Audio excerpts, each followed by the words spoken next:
I'd like to welcome you to today's match between Rockford and Grand Haven, boys and girls varsity bowling at Starlight Lanes. We're at near the end of the first Baker game for the boys. After 7 frames, the score is 129 to 128 in favor of Grand Haven. Grand Haven now has a strike in the 9th and 10th frame. I'm joined here by Matt Phillips, assistant to coach, and we're going to see who's going to win this first game to win the 4 points for the first Baker game.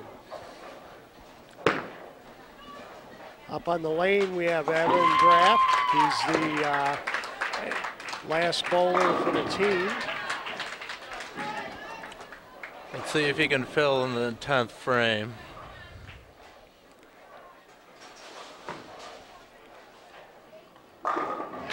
There's a strike, big strike for a 3 in a row for Grand Haven.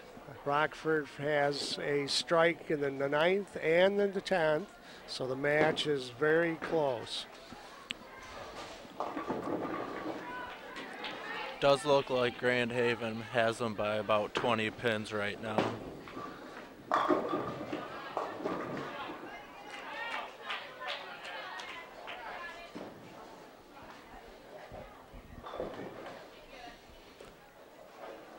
Here's Evan's second ball in the 10th frame.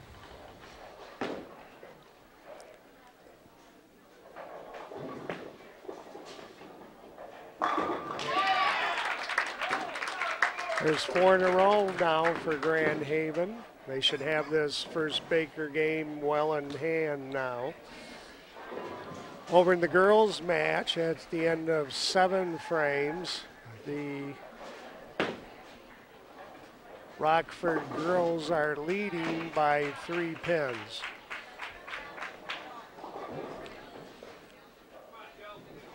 Back to the boys' match. Evans throwing his last ball in the 10th frame. Rockford ended with a 176 for their first Baker.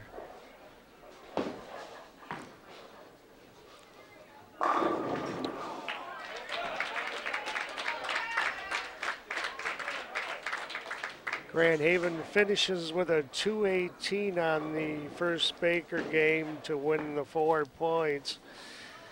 The scoring format, once again, is 4 points for the first Baker game, 4 points for the second Baker game, and 2 points for the Baker total, for a total of 10 points that can be earned in the Baker games. Once again, a Baker game is where one bowler throws the 1st and 6th frame, the second bowler throws the 2nd and the 7th, the 3rd bowler throws the 3rd and the 8th, 4th bowler the 4th and the 9th, and the 5th bowler the 5th and the 10th. So it truly is a team game.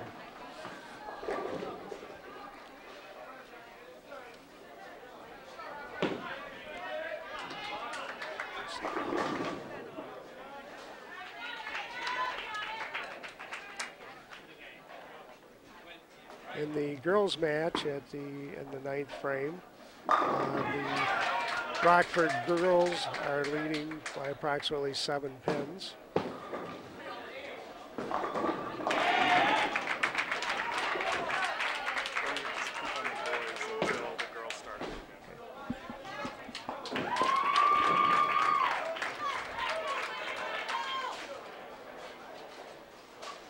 The second game of Bakers is underway for the boys.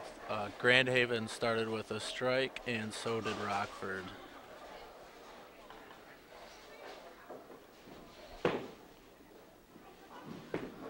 Up on the lane is Nick Laird,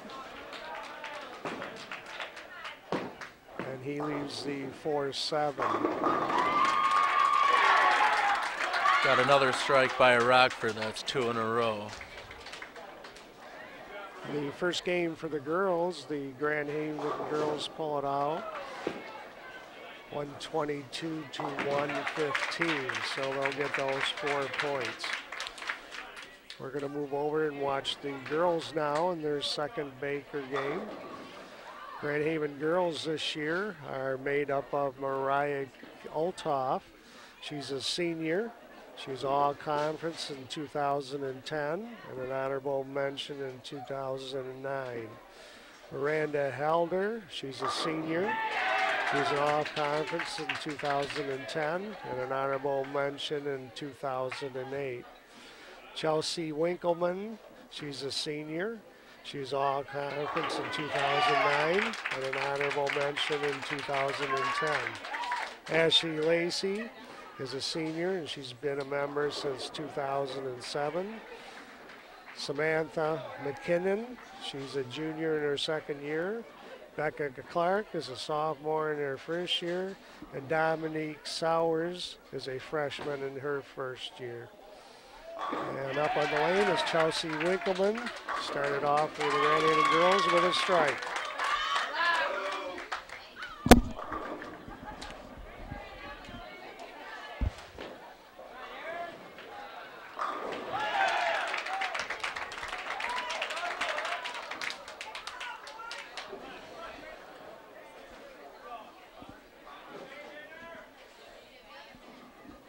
Currently in the OK Red, the Grand Haven girls are 2-0, and they're in third place because they've only bowled 2 times versus 3 for a couple other teams. And the Grand Haven boys are 2-0, and they're in second place. So to start off the girls match, we got Grand Haven with a strike and Rockford with a spare.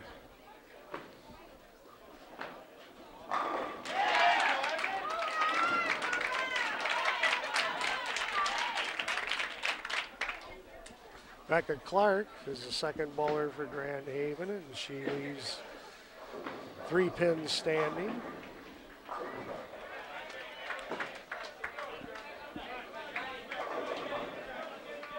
The Grand Haven girls in the Fruitport Invitational this last Saturday qualified in the 6th place, and they were defeated in their first round of the finals by 4 pins. Becca just barely missed that spare for the Grand Haven girls.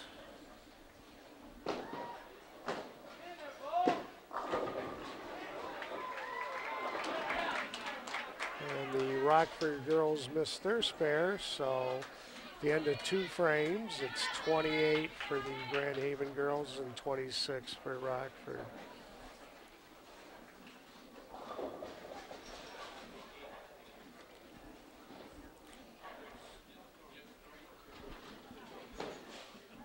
Samantha McKinnon is now up in the 3rd frame. That was a good ball and leaves the 4 pin just a little bit high.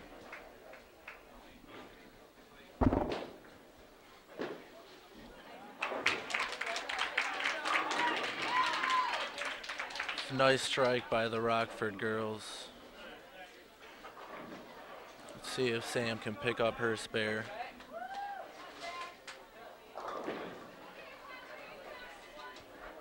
Just missed it.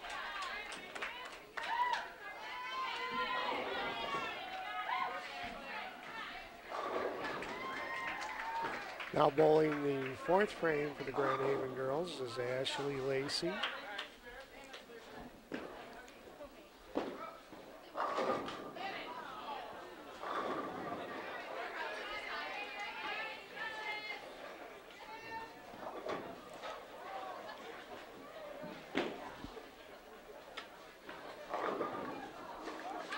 Ashley comes up a little bit light.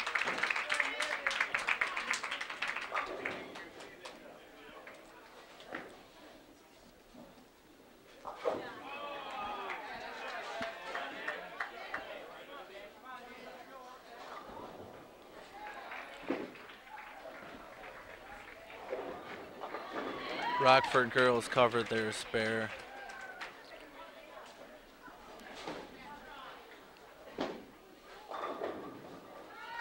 And so did the Grand Haven girls. The end of 3 frames, Rockford has 46 and Grand Haven 37.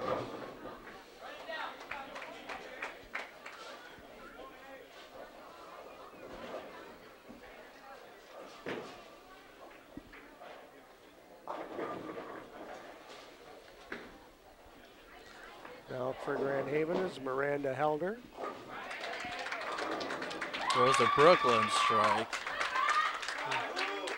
It's a big strike for the Grand Haven girls.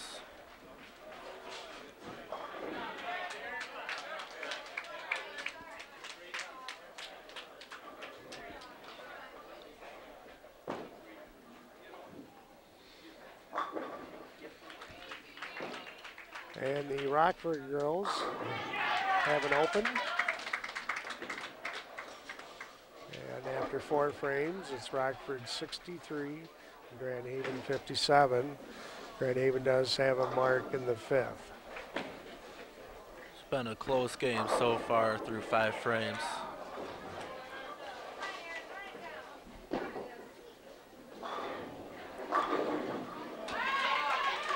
That was Chelsea Winkleman leaving a 10 pin.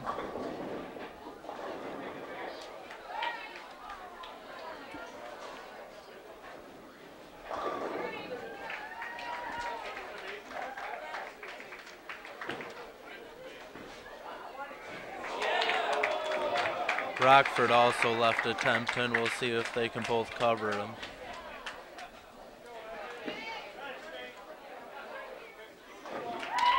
Chelsea covered hers. And so did Rockford. We got a close match through 6 frames. Upcoming schedule for the Grand Haven bowling teams. On the 12th of January, they have Jenison, be at Jenison. Hudsonville here on the 17th. At Granville on the 19th. At East Kentwood on the 24th. Muskegon here on the 26th. At Rockford on the February 2nd. Jenison here on the 7th of February. At Hudsonville the 9th. And Granville here on February 14th.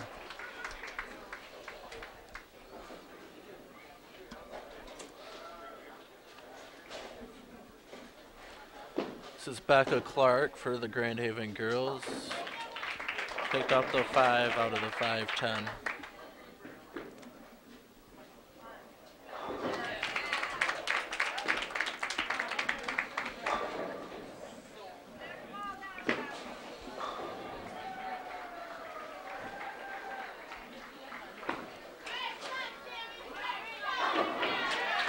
The Rockford girls open also in the 7th frame. At the end of 7 frames, Grand Haven has 104 and Rockford 96. So this Baker game is still really close. Over on the boys, they just got done with their 2nd Baker game. Rockford shot at 220 and Grand Haven shot at 202. So the Rockford boys will get the 4 points for the 2nd Baker game. For the Baker games added together, the Grand Haven should have enough to win the 2 points for that. So it should be 6-4 at the end of the Baker. Samantha just covered a big spare for the girls.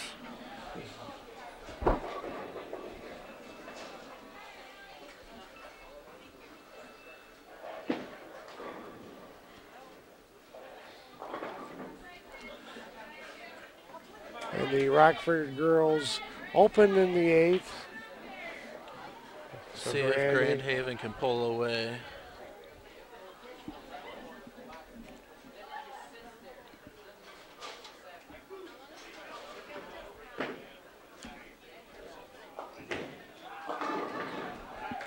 Rockford girl comes a little high, leaves the 4-7.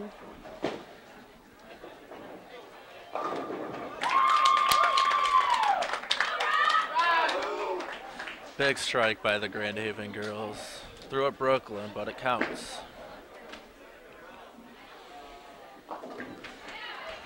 Rockford picks up their spare.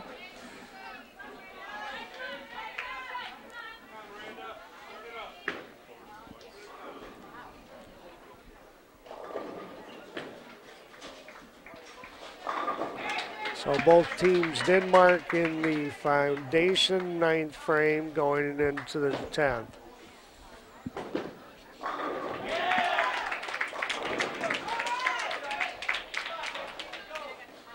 Over on the boys' side, Johnny just threw a strike to start out the match play between the Buccaneers and Rams.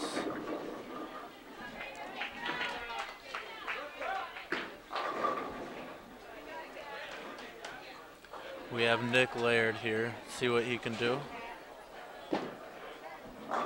Threw a nice strike, carried the 10-7 pin.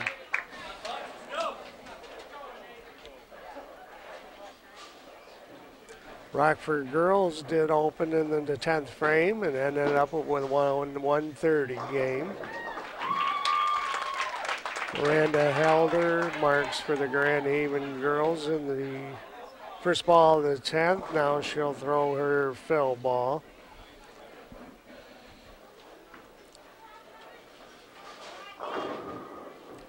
Just covered it. Very nice strike.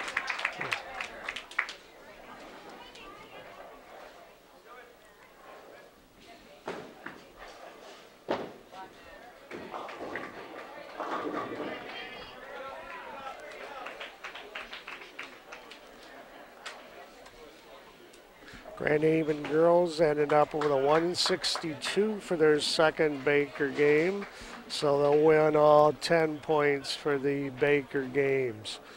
We'd like to take a minute to thank our winner 2010-2011 underwriters who helped bring you this broadcast on GHTV.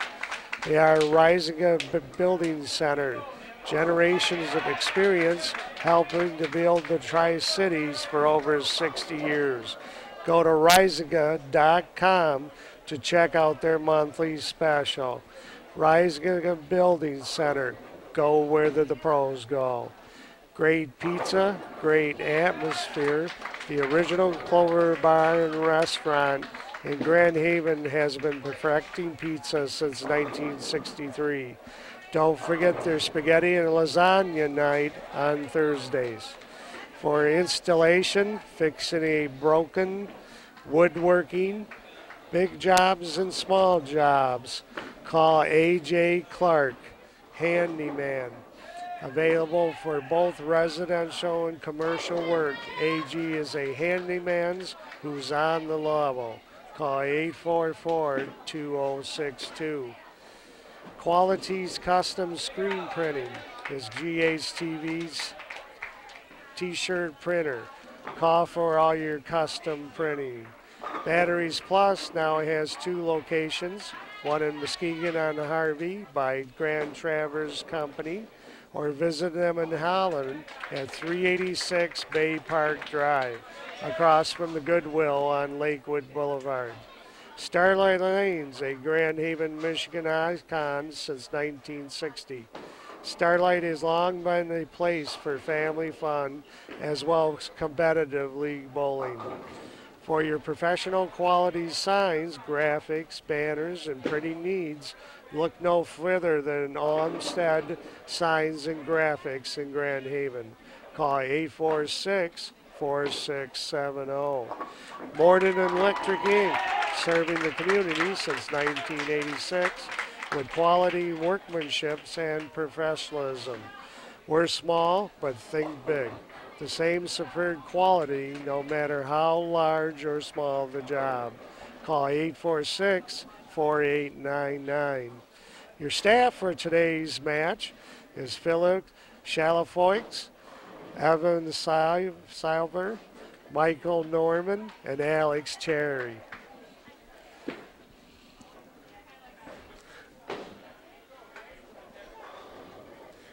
In the boys match, after the first frame, Grand Haven is 58-54.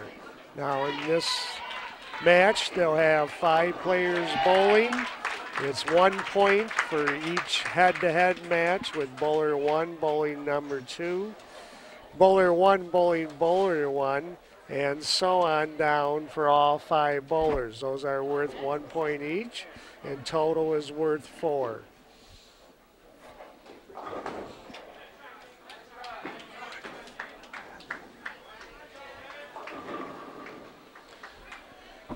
And for the Grand Haven boys, we have head coach Pat Mitchell. He's in his 4th year, done an outstanding job. The assistant coach Angela Mitchell, his wife, 3rd year with the girls.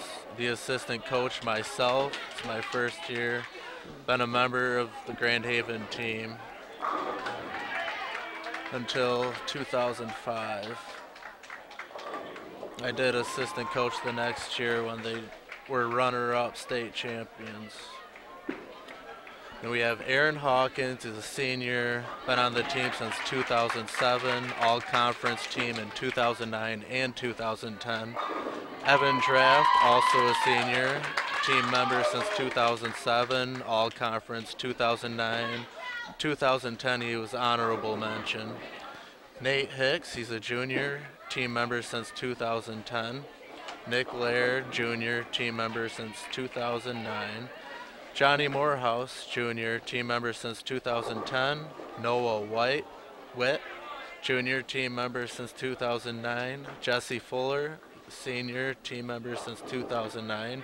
Zach Gargano, junior, team member since 2009 also. Jack Clark, he's a sophomore, team member since 2010. Brandon Vanderstel, freshman, this is his 1st year, and Cameron Dennings, he's a sophomore in his 1st year as well. We also have Keith Rosenthal, sophomore, 1st year. Derek Hedenberg, sophomore, this is his 1st year, and also Jared Ashbaugh, he's a junior, and this is his 1st year.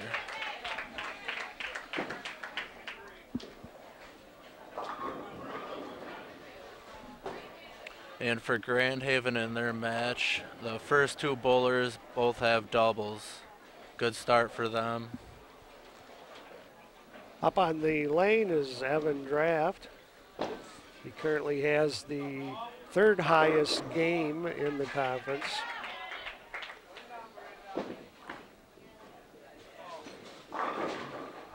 He leaves a 10-pin. Evan had a 266 for his high game, and for his 2 games, he had a 525, which leads the conference. See if Evan can cover his 10-pin. Just missed to the left, pulled it.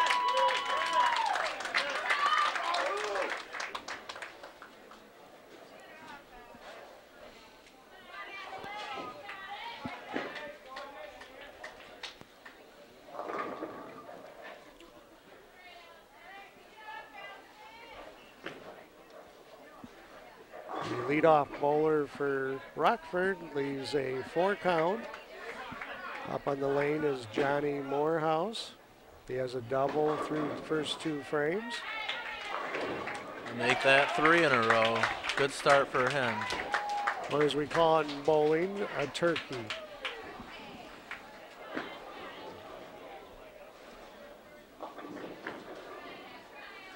Up on the lane now we had Nick Laird. He also has a double. Let's see if he can make that a turkey.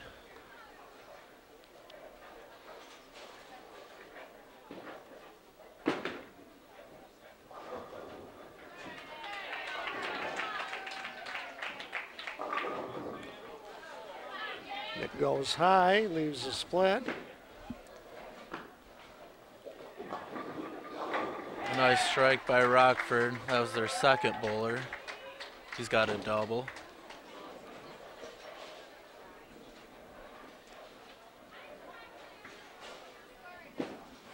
See if Nick can get 2 out of the 3 here, maybe get lucky and cover it. And he does get the 2. Their first 2 matches for the Grand Haven boys, they defeated East Kentwood 28-2 and Muskegon 21-9. Yeah, that Muskegon match was really close. Evan pulled it out in the end.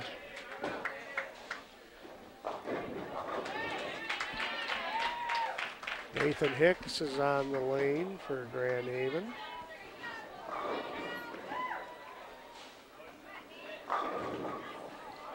Leaves a 10 pin. Ball didn't quite finish, and that will leave a 10 pin quite often. Ball comes in a little bit behind the head pin. And Just didn't get enough friction on the outside of the lane. See if he can cover it. Just missed it. It's 2 in a row on 10 pins, missing them for Grand Haven. Sure, Coach Mitchell will have 10 pin practice tomorrow. They should be used to that by now. Happens about every day. Aaron Hawkins is up for Grand Haven.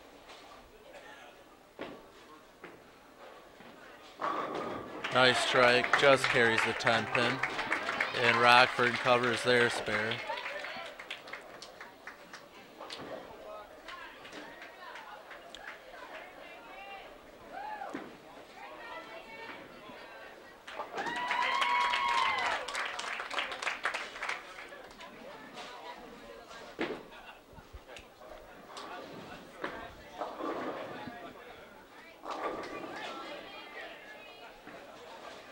Evan Draft is up for Grand Haven.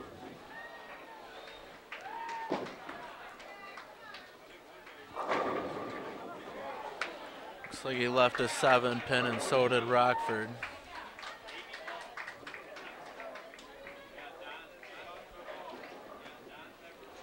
Right now between Rockford and Grand Haven it is pretty close. Rockford covers their 7 pin. Let's see if Evan can do the same.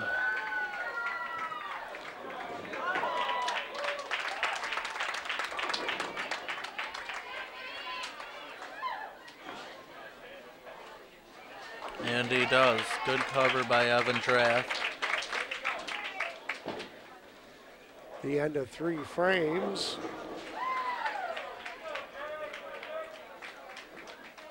The number 1 bowler for Grand Haven is leading Rockford. Number 2 is about tied. Number 3 is very close. Number 4, the Rockford bowler is leading. And number 5, the Rockford bowler is leading. We have Johnny Morehouse up right now. Leaves 3.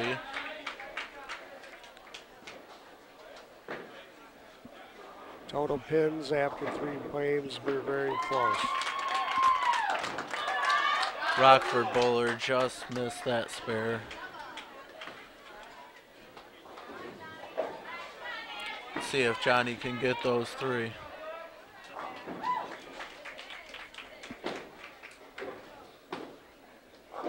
Good cover. He's still leading his match.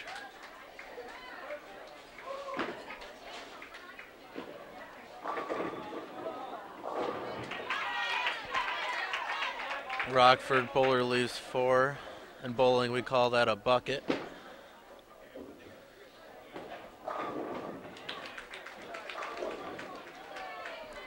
Nick Laird is up for Grand Haven. Caught too much friction on the outside. Came in a little high. Just about the same split he left last time, minus 7 pin.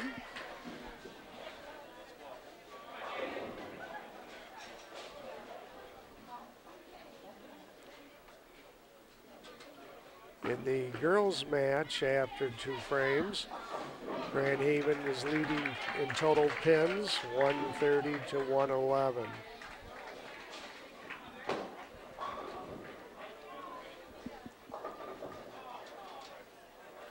This Rockford bowler opened in the 3rd frame. Let's see if he can do something.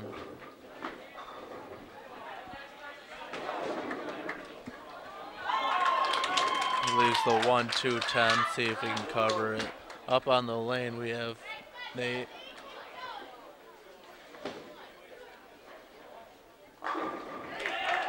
Came in a little light and carried the 10 pin. It's a good shot.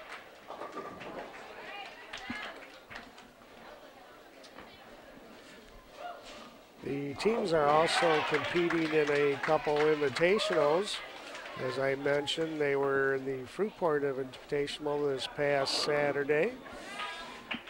On the 22nd of January, they have the Ridge Puffer Invitational. That's at Northway Lanes in Muskegon. On the 29th of January, they'll have the East Kentwood Invitational. That will be at Spectrum Lanes in Grand Rapids. On the 12th of February, they will have the Hudsonville Invitational, and that will be at Hudsonville Lanes. And the post-conference tournament this year will be held at Sherman Bowling Center in Muskegon. The regionals this year will be held once again here at Starlight. That will be on Friday, February 25th, will be the team event. And on Saturday, February 26th, will be the singles.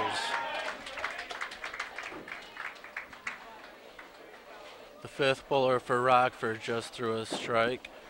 Evan left a 10-pin for the Grand Haven boys. Let's see if he can cover this one.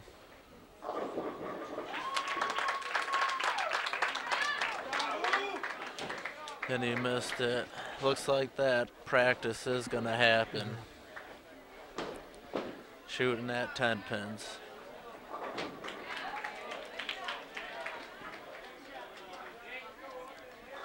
The end of 4 frames. Rockford is leading in total pins, 319 to 312. First bowler for Rockford threw a nice strike. Up on the lane now is Johnny Morehouse.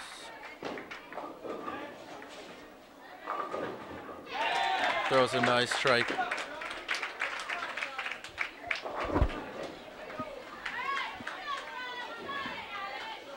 The first bowler for Grand Haven is leading the first bowler by about 40 pins right now.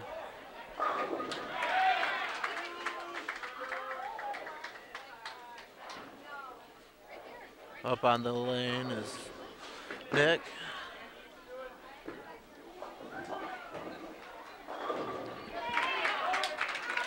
Very nice shot.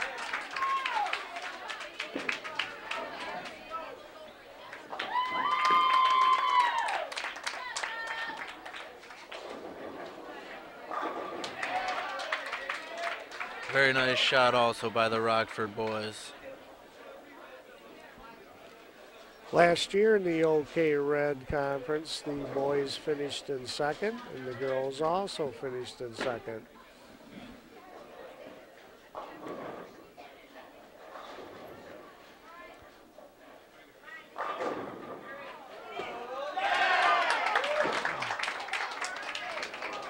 Nate just barely carried the 7-pin, fell forward.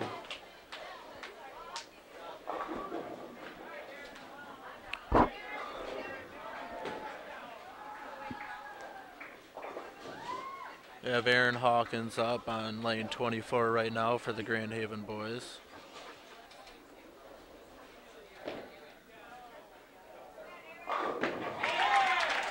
Nice strike by Aaron. Very nice. He now has a turkey.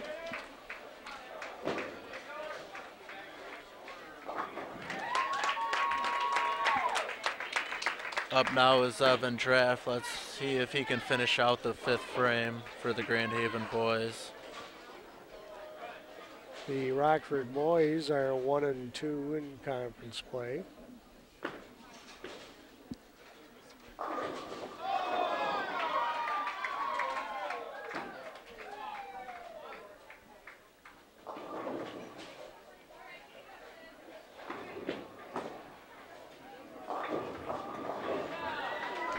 Looks like Evan Balls just caught too much friction on the outside.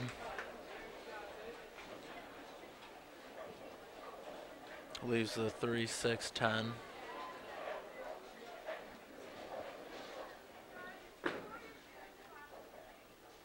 Rockford bowler does cover the 4-pin.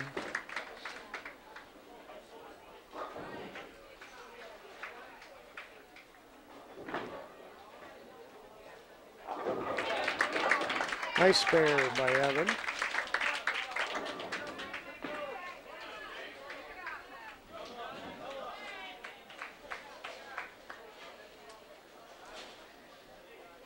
At the end of 5 frames, they're within 7 pins of each other. Looks like it's been about that way through the whole match so far. Pretty close.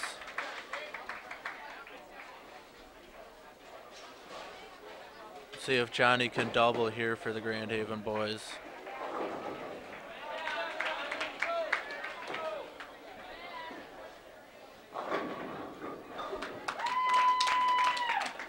In the girls match, at the end of 3 frames, the Grand Haven girls are ahead in total pins, 220 to 184.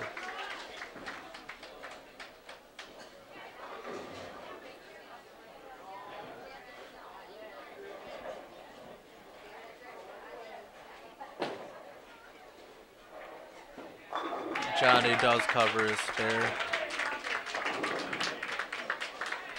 For the Rockford boys, the first and second bowlers both have doubles right now.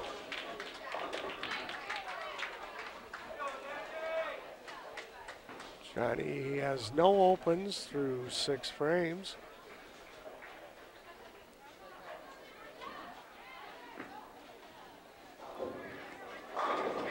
Nice strike by the Rockford boys. The third bowler also has a double.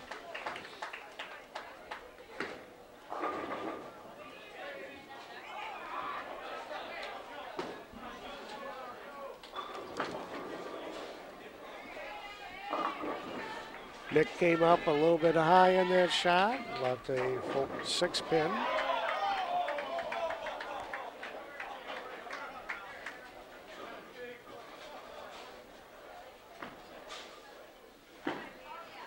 He covers it nicely.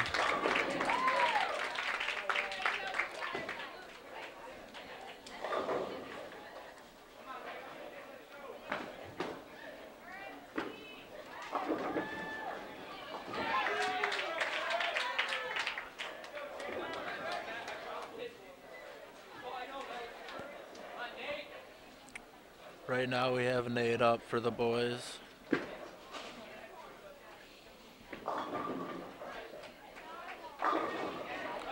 Leaves a 10 pin.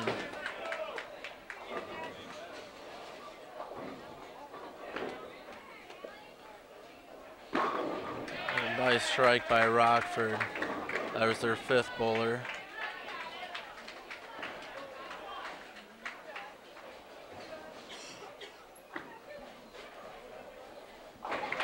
Nate covers his 10 pin. He's keeping it close with Rockford right now.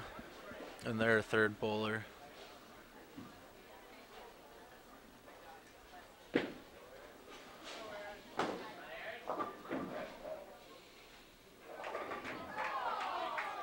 Aaron Hawkins has 3 in a row going into the 6th frame. Came up a little light. Leaves the 2-8-10.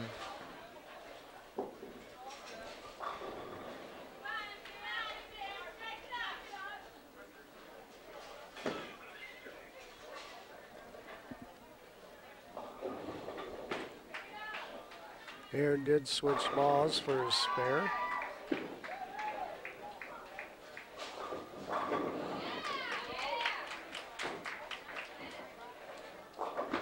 He covers 2.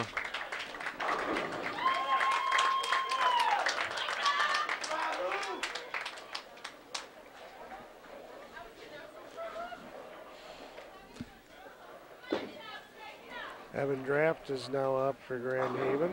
Evan is averaging 223 for 4 games. He's got a spare going into this frame.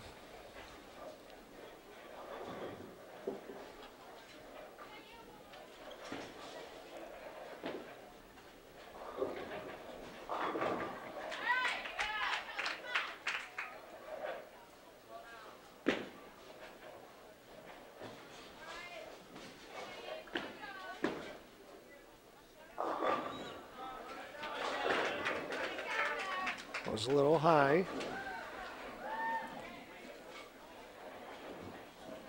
Leaves a 3-6-10. He's going to need this spare to stay close to his guy he's bowling against for Rockford. Rockford has 3 guys with doubles going into the 7th frame. Evan covers the spare.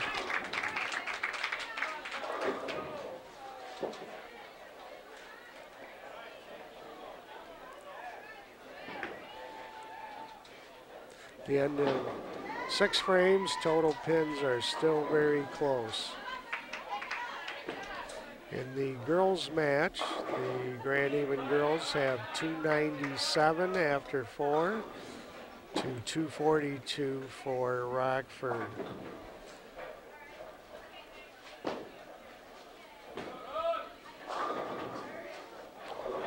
Johnny throws at Brooklyn, leaves the 6 pin standing.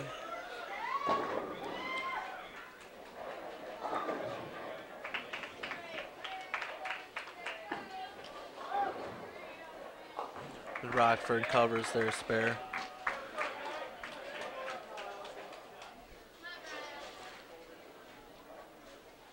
Right now, Johnny's leading by about 30 pins. Covers this spare nuts. I'd like to take a minute to thank our winner 2010 11 underwriters who helped bring you this broadcast on GHTV. They are Risinga Building Center, generations of experience helping to build the Tri-Cities for over 60 years. Go to risinga.com to check out their monthly special. Risinga Building Center, go where the pros go. Great pizza, great atmosphere. The original Clover Barn restaurant in Grand Haven has been perfecting pizza since 1963. Don't forget their spaghetti and lasagna night on Thursdays. For installation, fixing the broken, woodworking, big jobs and small jobs, call A.J. Clark Handyman. Available for both residential and commercial work. AG is a handyman who's on the level. Call 844-2062. Quality's Custom Screen Printing is GHTV's t-shirt printer. Call for all your custom printing. Batteries Plus now has 2 locations. One in Muskegon on Harvey by Grand Traverse Company, or visit them in Holland at 386 Bay Park Drive across from the Goodwill on Lakewood Boulevard. Starlight Lanes, a Grand Haven, Michigan icon since 1960. Starlight has long been a place for family fun as well as competitive league bowling. For your professional quality signs, graphics, banners, and printing needs, look no further than Olmsted Signs and Graphics in Grand Haven. Call 846-4670. Morden Electric Inc., serving the community since 1986 with quality workmanship and professionalism. We're small, but think big. The same severe quality, no matter how large the small the job. Call 846-4899. Your crew for today's broadcast is Philip Charlevoix, Ivan Seiler, Michael Norman, and Alex Cherry. We now go back to the action.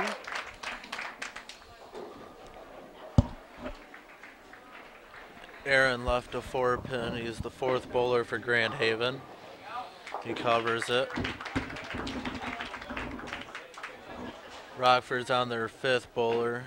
He has a strike in the 6th frame. Leaves the 3-6-10. Up on lane 24 is Evan Draft. He's got a spare going into the 7th frame. He's still getting beat by about 40 pins right now.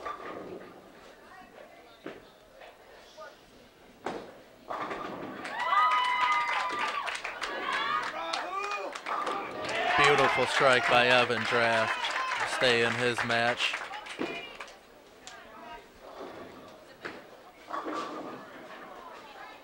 In the girls' match at the end of 5 frames, Grand Haven's leading 363 to 304.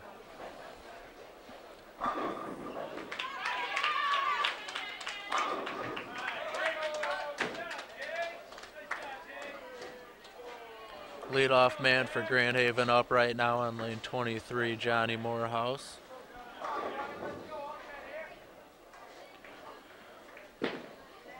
This match is really close right now.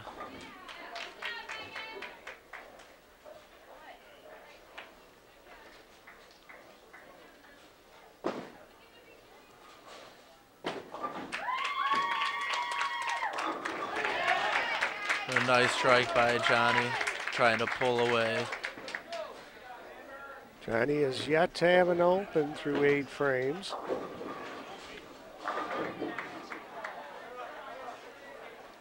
He's done a very good job as a leadoff man so far today.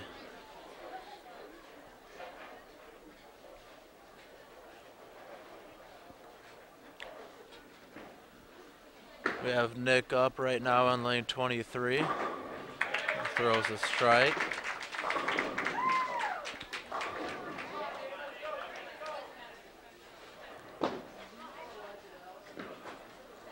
Grand Haven boys have now put together 3 strikes in a row. Looks like they're going to need a few more to stay close with Rockford right now.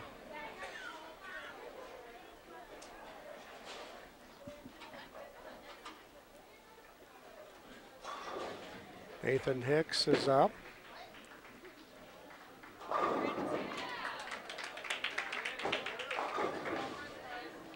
Leaves a 4-pin. Right now he's really close with his opponent. Gonna need to cover this spare to keep it close.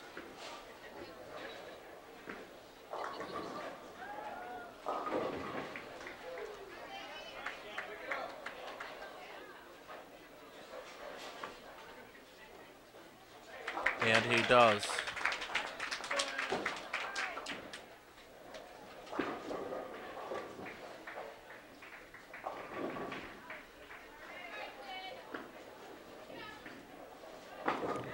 Rockford Buller covers his spare. He is leading by 7 pins right now. We have Aaron Hawkins up on 23. He's got a spare going into the 8th frame. And leaves a 10-pin.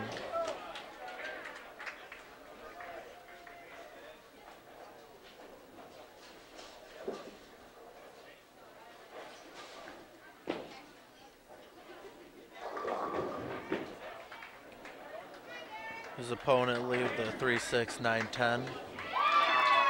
See if Aaron can cover his spare.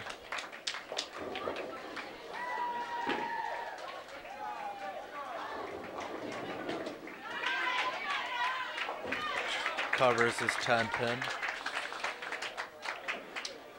Aaron is only down by 9 pins.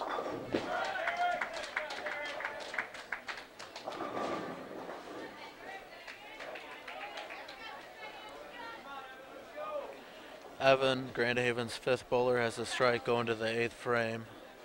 He's going to need a double to stay close with his opponent.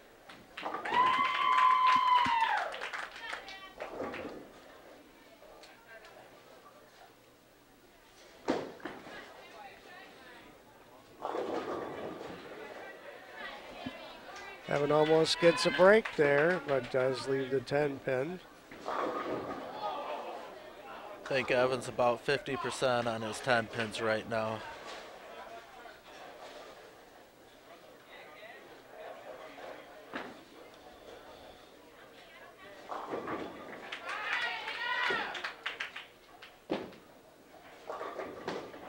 He changes ball for his spare and covers it.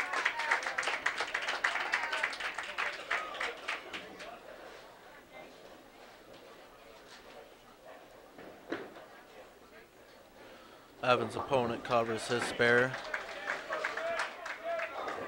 So Evan's down by about 24 pins right now.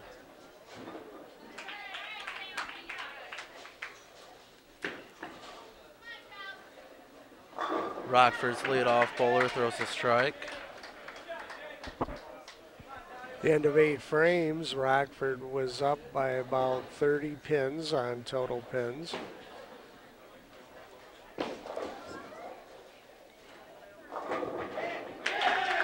Johnny matches his opponent's strike.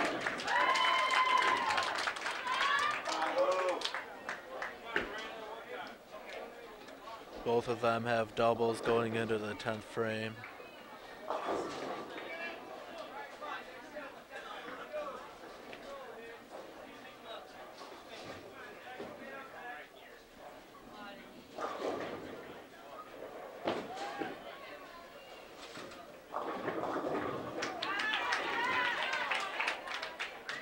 Nick leaves a 4-pin.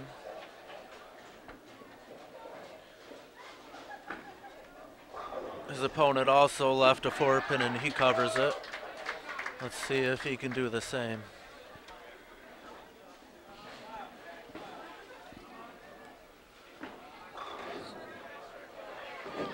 Got it out just a little too far. Right now, the second bowler for Grand Haven, Nick, is down by 31 pins.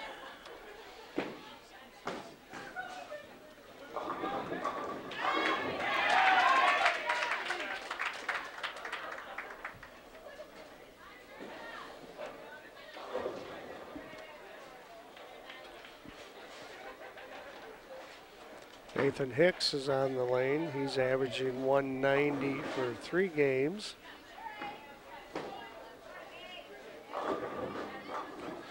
He leaves 2 standing. His opponent threw a strike. This is going to be a close match between these two. Hopefully he can cover it.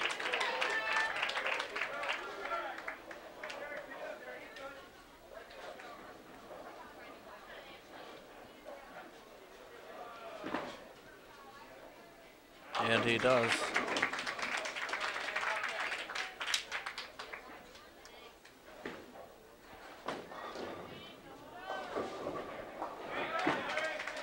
Rockford's fourth bowler covers his spare.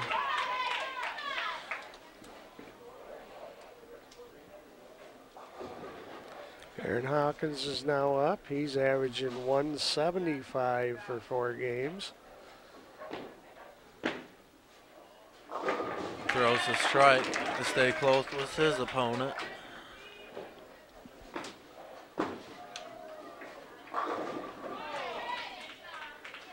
In the girls match, the girls are up by about 80 pins after 7 frames.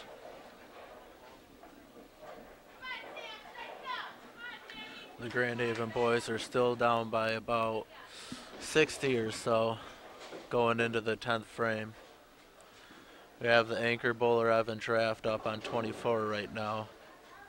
See if he can help him out a little bit.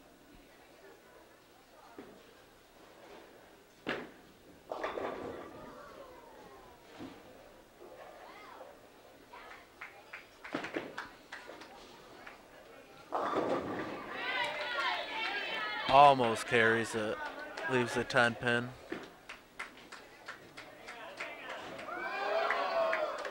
Rockford bowler just covers his 10 pin.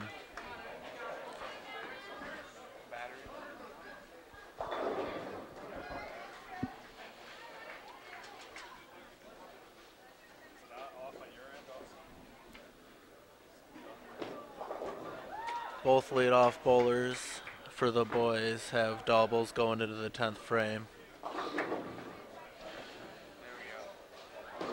Evan misses his spare.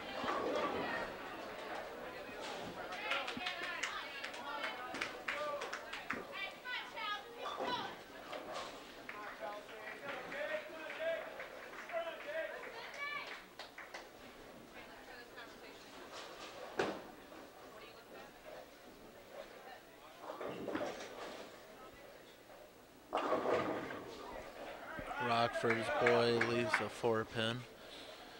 And Johnny for Grand Haven up right now on 23. And carries a 10-pin.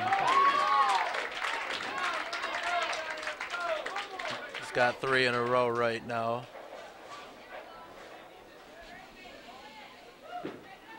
Johnny is averaging 177 for 4 games.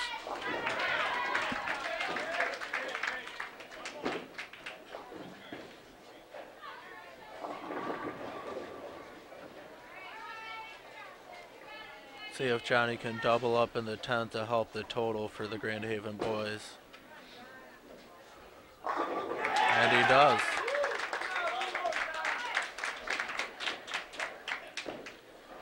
He's got 4 in a row right now.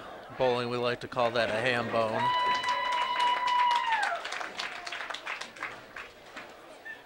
Rockford boy ends up with a 189 for that game.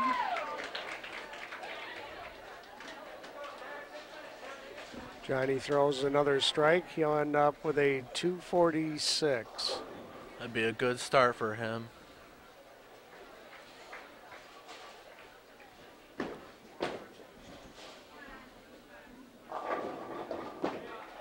Leaves the 7-pin. And Johnny ended up with a 245 that game. Good start. Thanks to his finish, total pins have tightened up considerably.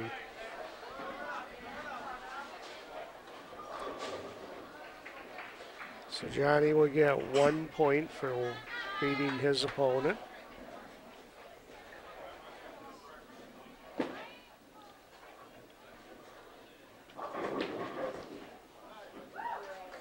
Rockford bowler covers his spare, and he has shut out Nick, so he will win this match and get his point.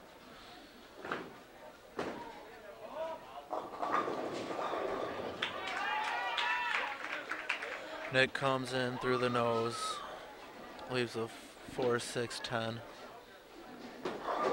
After 8 frames, the Grand Haven girls are leading total pins by about 100 pins.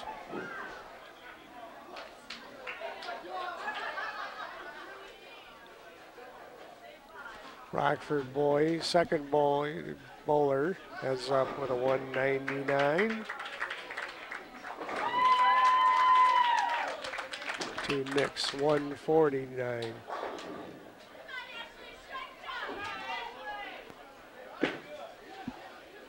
Grand Haven's going to need a big finish by their last 3 bowlers to win total pins.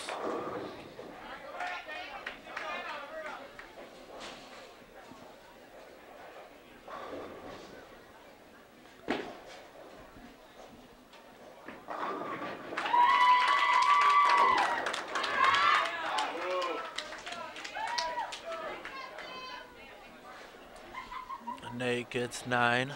See if he can cover his spare. The Rockford bowler covers his.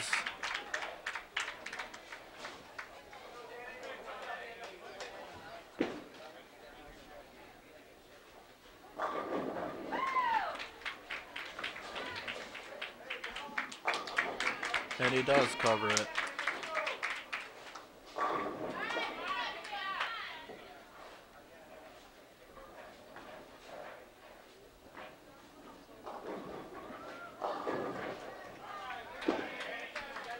Rockford will finish with a 188 for their third bowler. He does win his match. So right now Grand Haven has won 1 match and Rockford's won 2.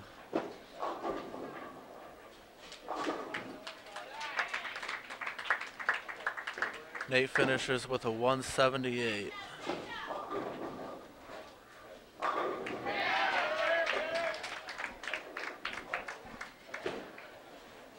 Rockford boys strikes.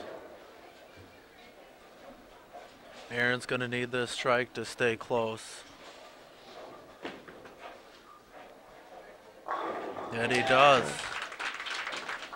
That was a big strike for Aaron.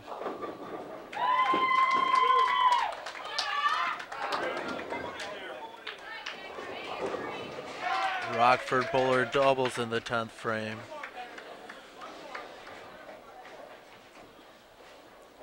That means Aaron needs this strike to stay close.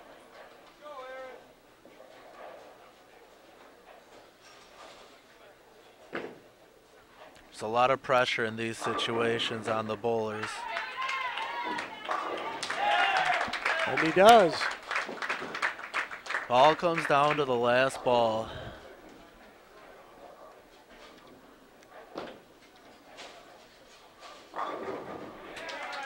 Rockford bowler strikes for a 2-10 game.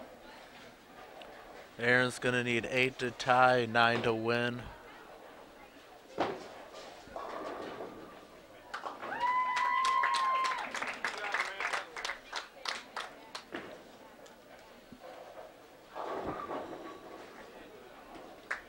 And he gets 8. Now each of them will get half a point for this match.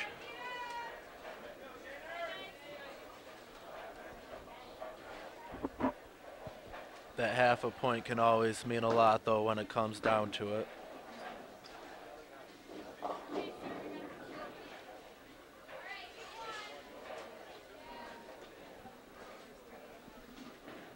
Evans up right now on 23.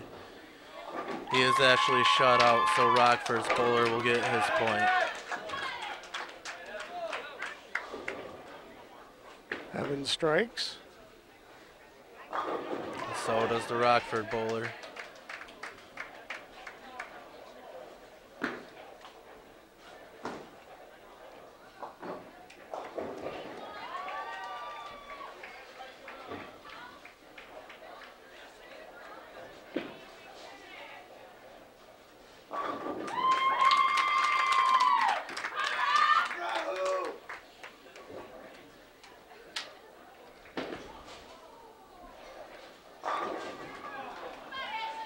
Looks like Evan changed balls to see if he can figure something out on the lanes.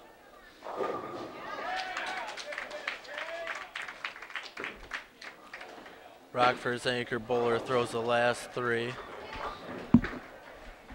a quick break after the boys are done. He finishes with a 195. If Evan covers this, he will finish with a 150. And he covers his 10 pin.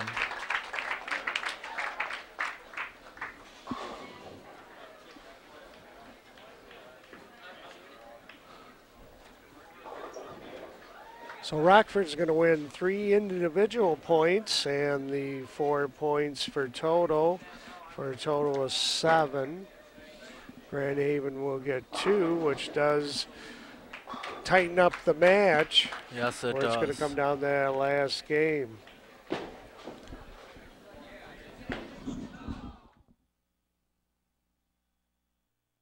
Starlight Lanes, home of Buccaneer Bowling with Galactic Bowling and Bumper Bowling. For information on leagues, open bowling, birthday parties, or questions, call 846-2820.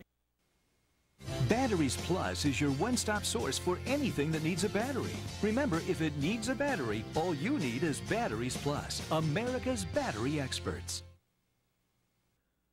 Rising Building Center, generations of experience helping to build the Tri-Cities for over 60 years. For installation, fixing the broken, woodworking, big jobs, and small jobs, call AJ Clark Handyman. Available for both residential and commercial work, AJ is a handyman who's on the level. Call 844-2062 today. Baker Lumber is a Michigan Centennial business located on Penoyer Avenue in Grand Haven for well over 100 years. Although the trucks have replaced the trains, the service has remained the same since 1871. Baker Lumber, where you are history in the making. The original Clover Bar and Restaurant, bringing the Tri-Cities area a tradition and the finest freshly made pizzas. Stop in or carry out at the corner of Waverly and Beach Street. Olmsted Sign and Graphics, designing for the city of Grand Haven, Mr. Kozaks, Hot Rod Harley, GHTV, and many more. Call 846-4670 to get a quote today.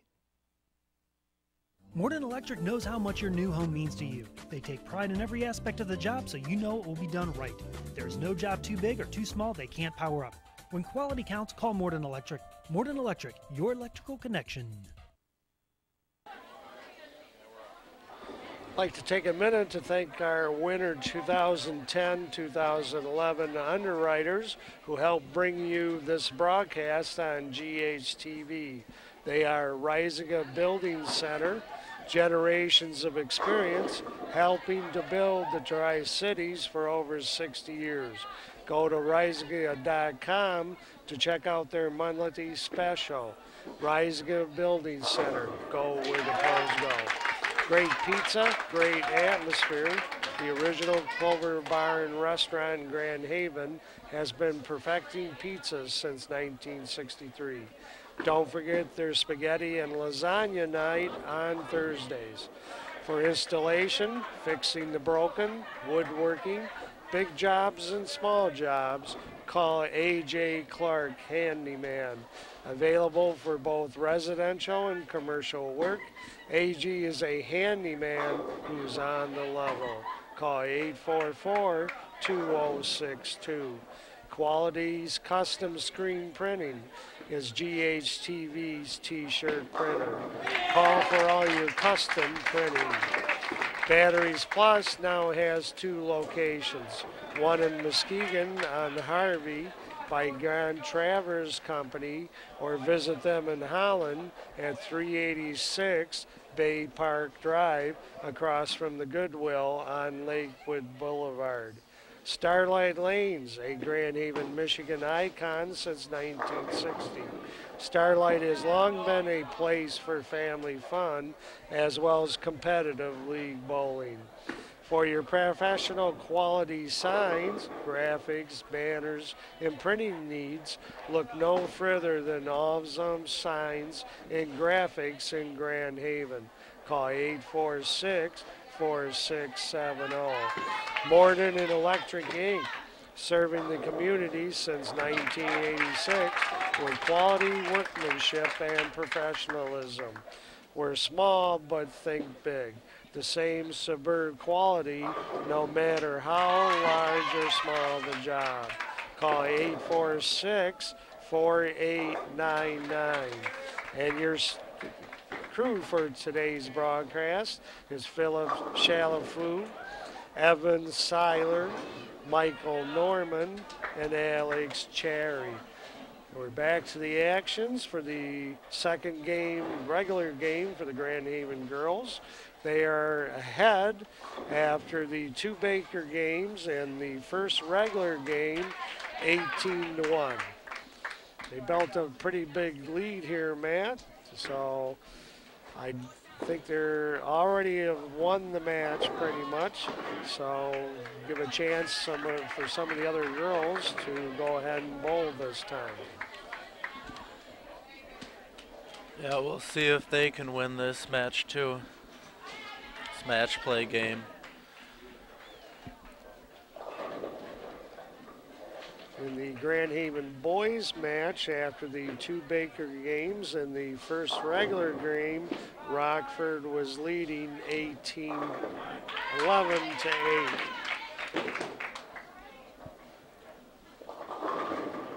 Yeah, the boys match comes down to this last match play game.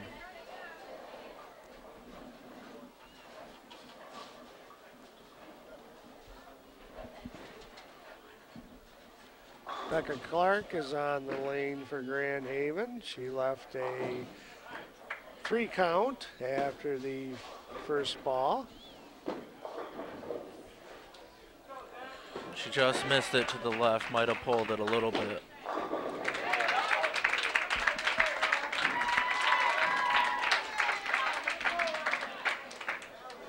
Rockford's first 2 bowlers start off with a spare.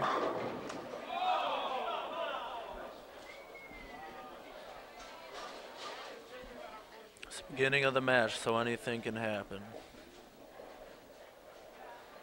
Up for the Grand Haven girls is Dominique Sowers. She's a freshman.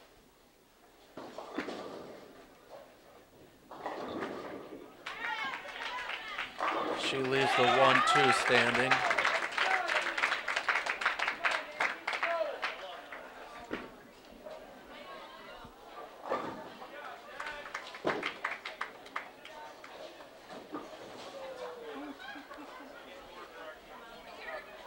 Rockford bowler has her ball bounce out of the gutter and get the 7 pin, but that doesn't count.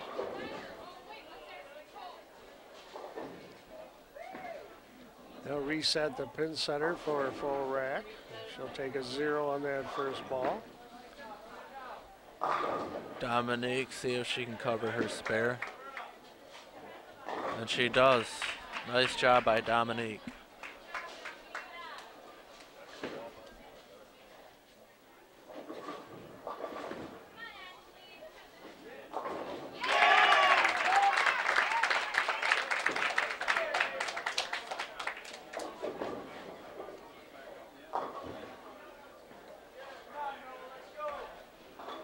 Right now, Grand Haven girls are winning 26-20, still in the first frame.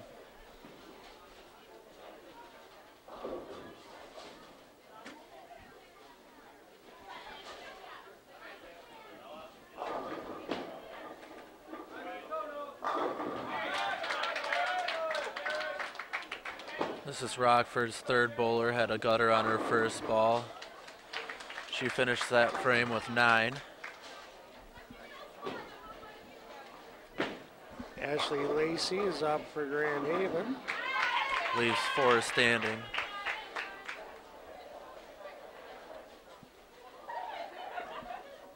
Her opponent is up on lane 27 right now.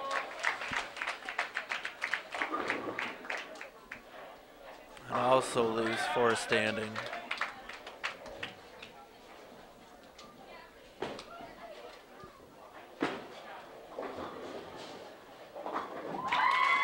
Ashley picks her spare up.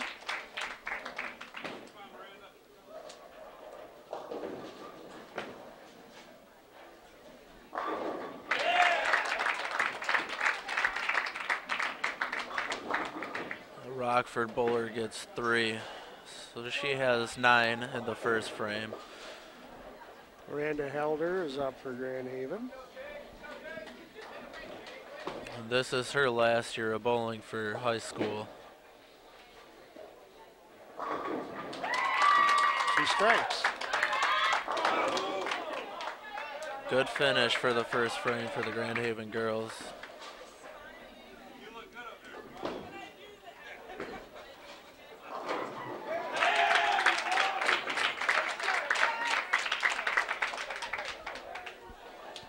Rockford's 5th bowler is up right now.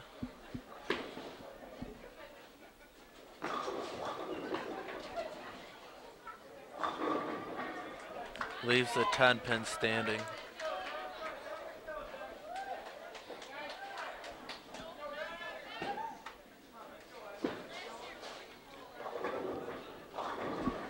That was Rockford's first bowler, leaves 3.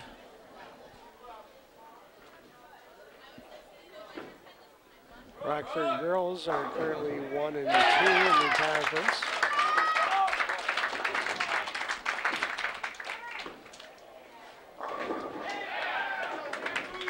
Over in the boys match, Evan Graff seems to be making his adjustment.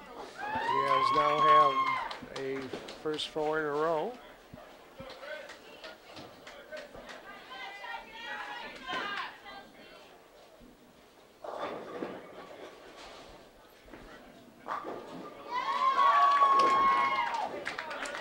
Rockford's first bowler covers her spare. She has 2 spares for her game. Chelsea Winkleman is up for Grand Haven. Ball doesn't quite make it back, leaves 4 standing. Just didn't catch that friction on the outside. Leaves what we call a washout, which is the head pin, along with any other pins in the 10 pin. It's not considered a split. This is one of the makeable spares, but they are tough. And she does cover it.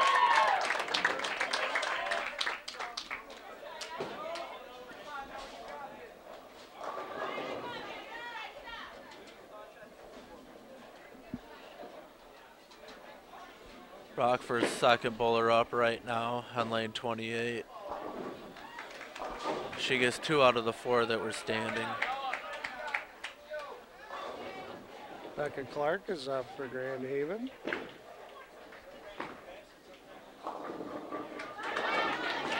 She leaves 2.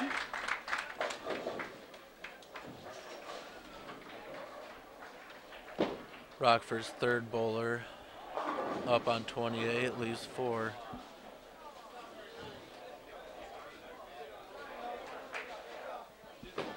So for the girls, Grand Haven has 46 in the first frame. Rockford has 61 in the first frame for totals.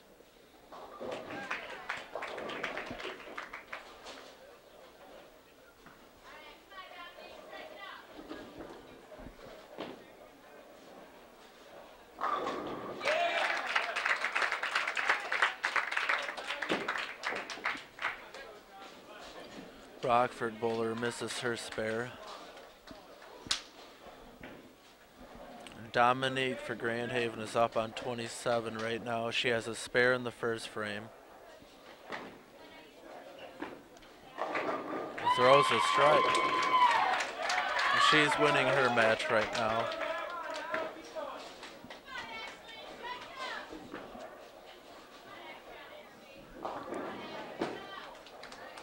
Rockford's fourth bowler leaves 3 standing. She has 9 in her first frame.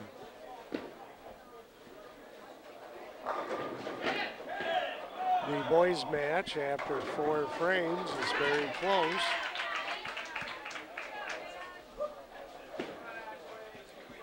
Looks like Rockford has 304 in the 4th frame and Grand Haven has 310. Only 6 pins difference.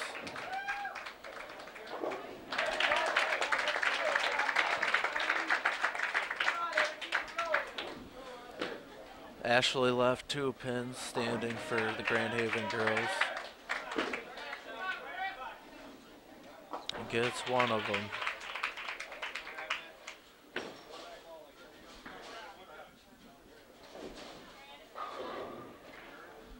This is Rockford's anchor bowler up on lane 28.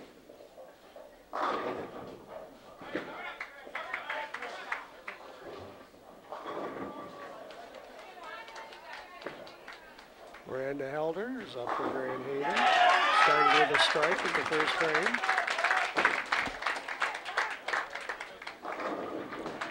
And she gets another. That's a double for Miranda.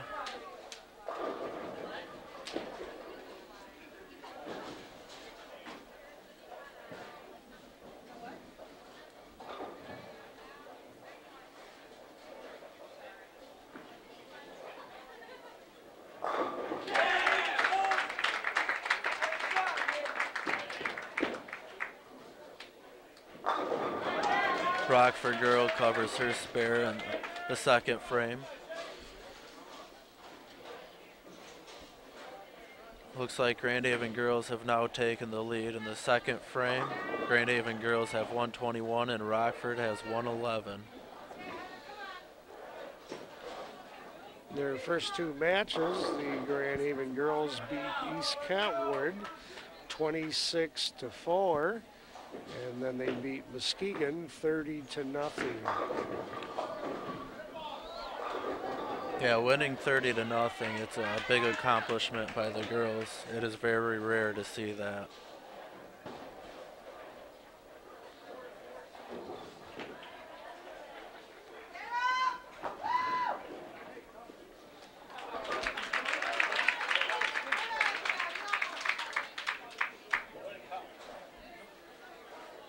Chelsea Wickelman will try to pick up her spare. She left a pretty big split. Not bad. Gets 2 of them. Almost caught the 9 pin there.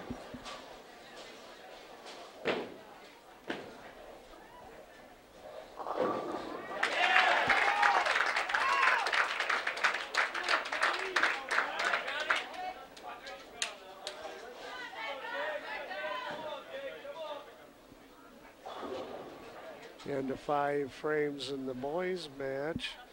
The Grand Haven boys are up about by 20 pins, still very close.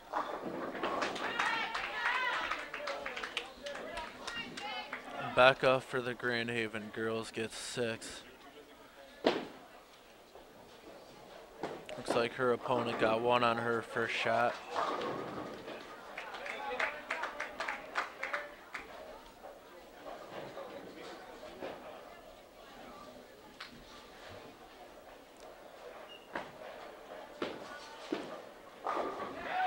Becca left a tough spare to cover, and she gets 3 out of the 4.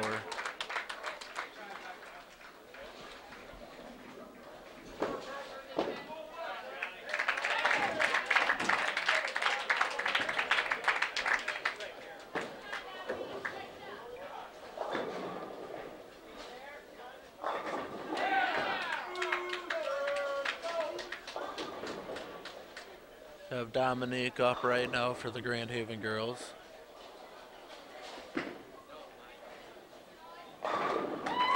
She throws another strike. That's 2 in a row for her.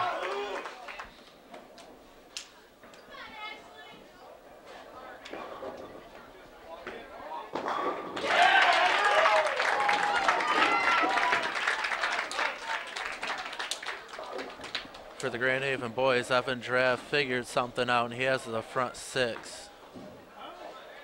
The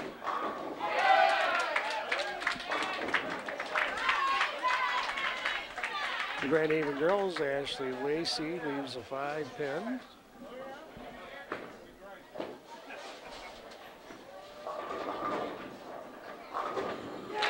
Her opponent leaves a split.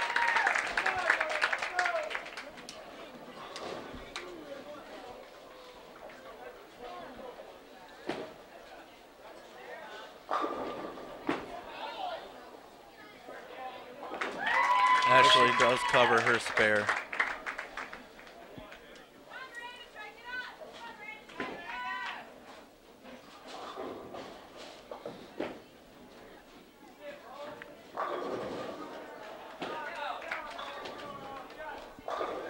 We have Miranda up right now on 28. She has a double going into the 3rd frame.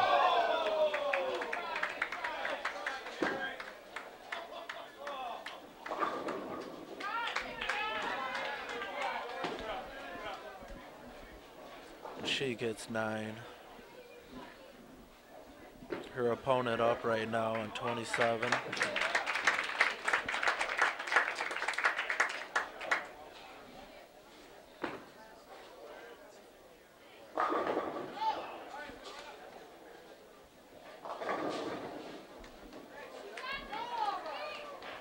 It's Miranda going for her spare and covers it.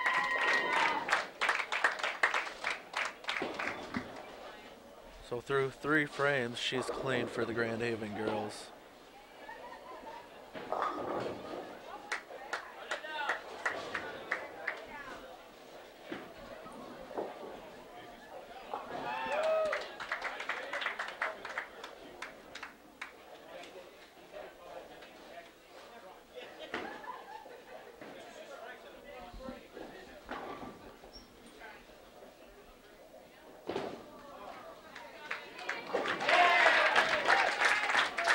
Miranda's opponent missed her spare, so Miranda is leading that match.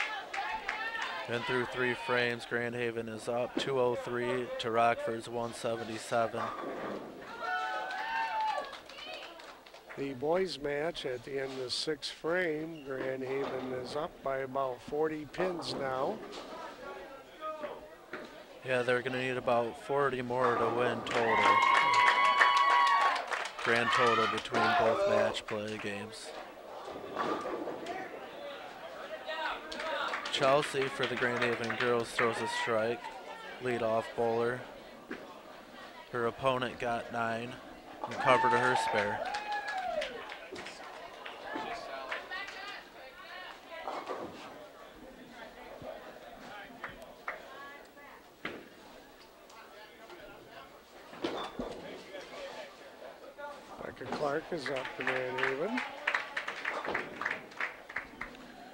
Looks Looks like she let it go too far outside.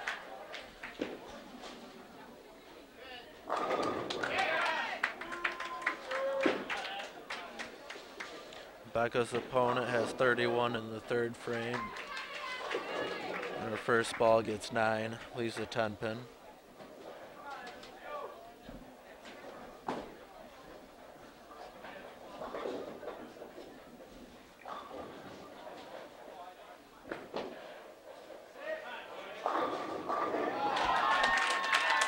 Becca spares.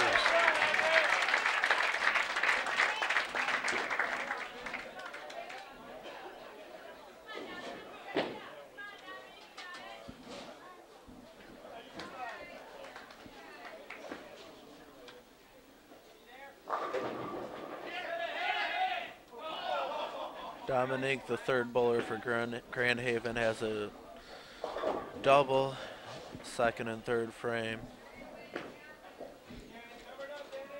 In the seventh frame, Evan Draft, who had the front 6, left a 4-pin.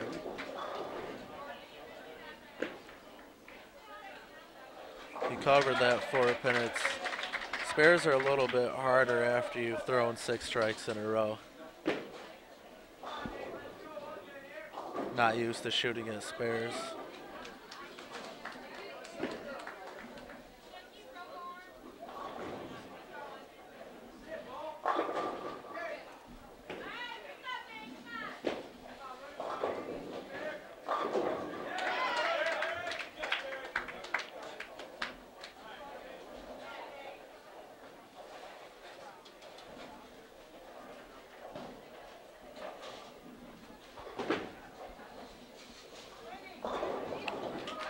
Third bowler for Rockford. Looks like she covered her spare.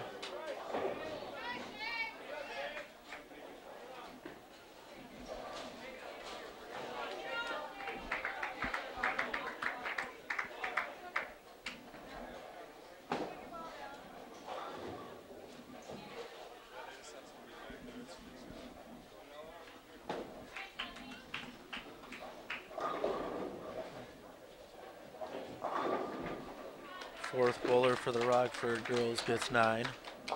She has 35 in the third frame. Dominique's on a double. Almost got 3 in a row. She leaves the 3-pin standing.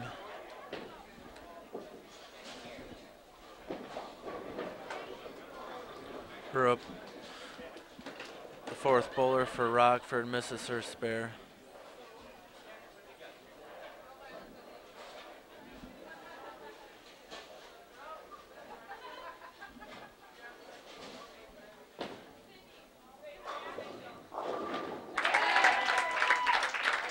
And Dominique covers her 3-pin. So she's clean through 4 frames. In the boys match, at the end of 7 frames, Grand Haven is up 643 to 569.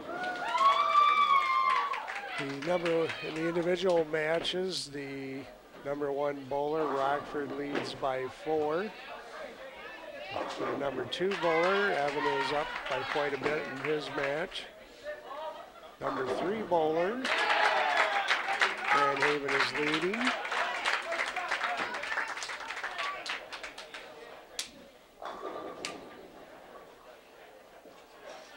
Number 4 bowler, Rockford, is leading, and number 5 bowler is just about even, so it's still very close for the boys. And Ashley for the Grand Haven girls covers her spare.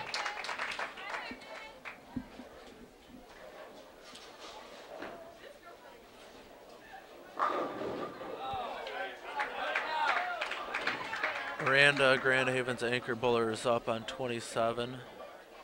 She has a spare going into the 4th frame. Goes a little high, leaves a 4-pin. See if she can cover it and stay clean through 4 frames.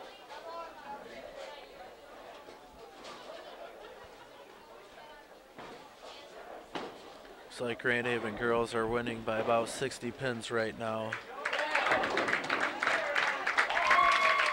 Chelsea for the Grand Haven girls. Leadoff bowler gets a strike. Miranda covered her spare.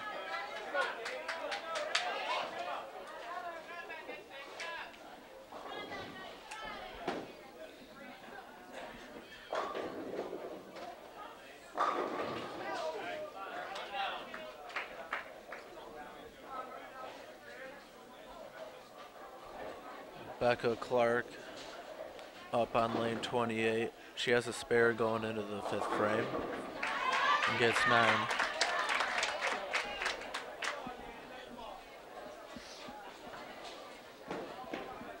This is the first bowler for the Rockford girls.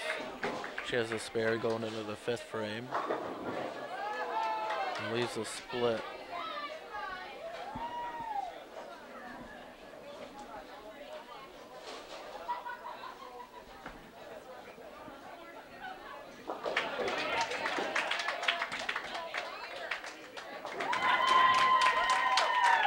Becca gets her spare. I'd like to take a minute to thank our winner 2010, 2011 underwriters who helped bring you this broadcast on GHTV.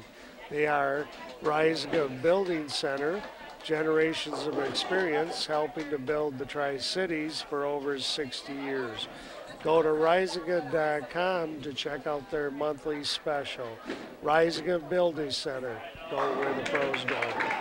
Great pizza, great atmosphere. The original Clover Bar and Restaurant in Grand Haven has been perfecting pizza since 1963. Don't forget their spaghetti and lasagna night on Thursdays. For installation, fixing the broken, woodworking, big jobs and small jobs, call A.J. Clark Handyman. Available for both residential and commercial work, A.J. is a handyman who's on the level. Call 844-2062. Quality's Custom Screen Printing is GHTV's t-shirt printer. Call for all your custom printing. Battery Plus now has 2 locations, one in Muskegon on Harvey by Grand Traverse Company, or visit them in Holland at 386 Bay Park Drive across from the Goodwill on Lakewood Boulevard. Starlight Lanes, a Grand Haven, Michigan icon since 1960. Starlight has long been a place for family fun as well as competitive league bowling. For your professional quality signs, graphics, banners, and printing needs, look no further than Olmsted Signs and Graphics in Grand Haven. Call 846-4672. 70. Morden Electric Inc., serving the community since 1986 with quality workmanship and professionalism. We're small, but think big. The same superb quality no matter how large or small the job. Call 846-4899. Your crew for today's telecast is Philip Chalifoli, Ivan Seiler, Michael Norman, and Alex Cherry. The director also today is Corey Nikoloff, and the producer is Dennis Threadgill.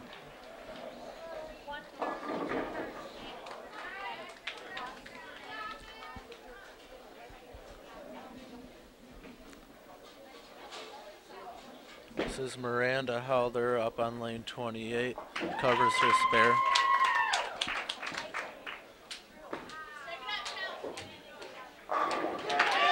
In the boys match at the end of 8 frames, Grand Haven's leading the total pins 731 to 664.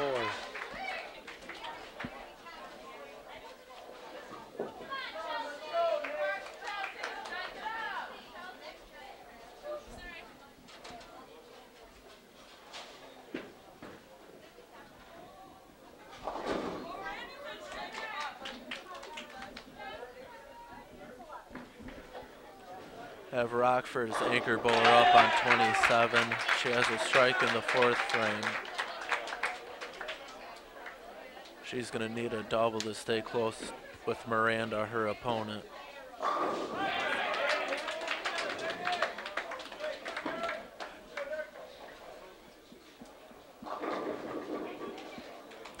She leads the 7 pin.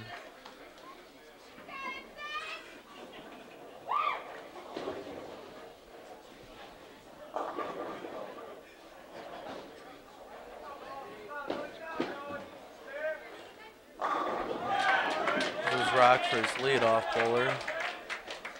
She gets 9 that frame.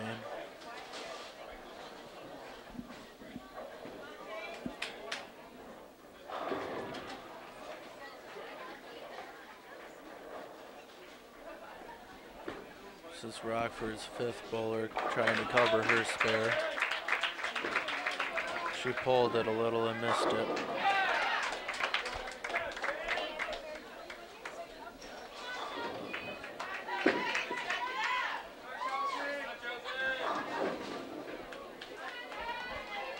If you watched the telecast last year, you might have noticed the lanes are a little different. Starlight did have wood lanes last year, and they put in synthetics this year.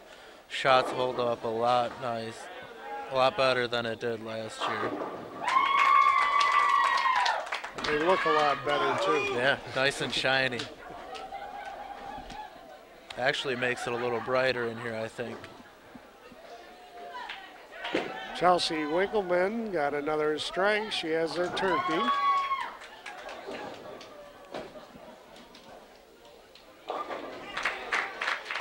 In the critical 9th frame, also known as the foundation frame, all 5 Grand Haven boys marked. The Rockford boys do, however, have 3 strikes going into the 10th. Grand Haven has 2.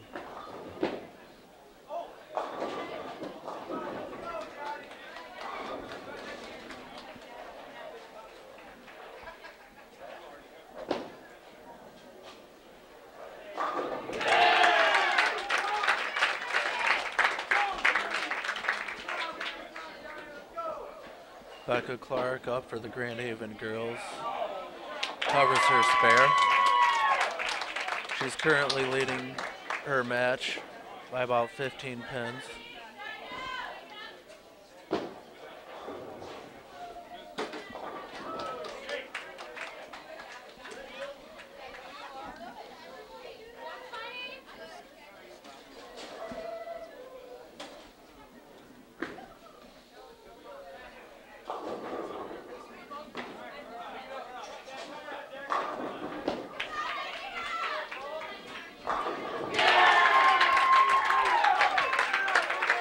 Fourth bowler for Rockford, up right now, gets 7.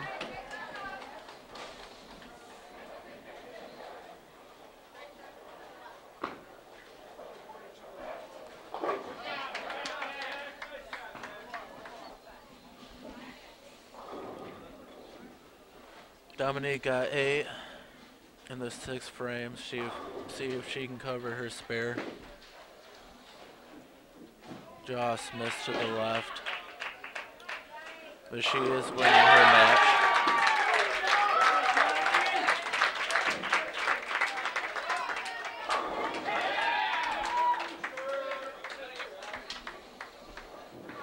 The boys match, the #1 bowler for Grand Haven won 174 to 153. The score is now 11 for Rockford, 9 for Grand Haven.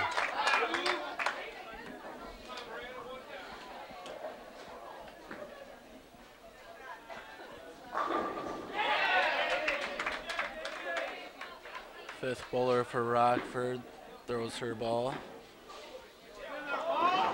It gets 7. And Miranda up on lane 27 for the Grand Haven girls. Leaves a split. A 2-8-10.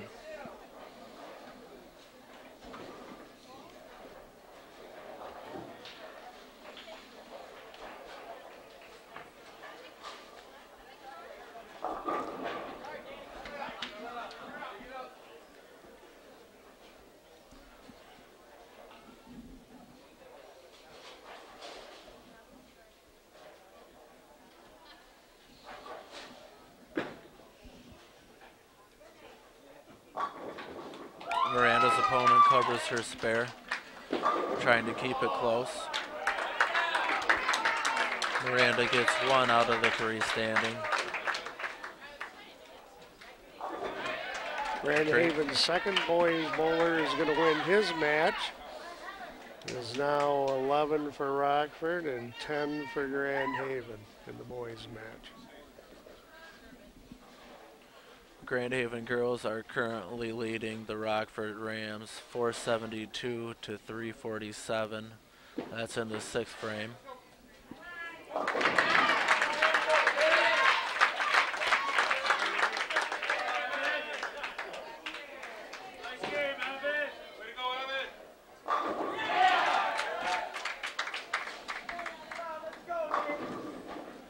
The Grand Haven boys in that second regular game, Evan Draft had a 257 game.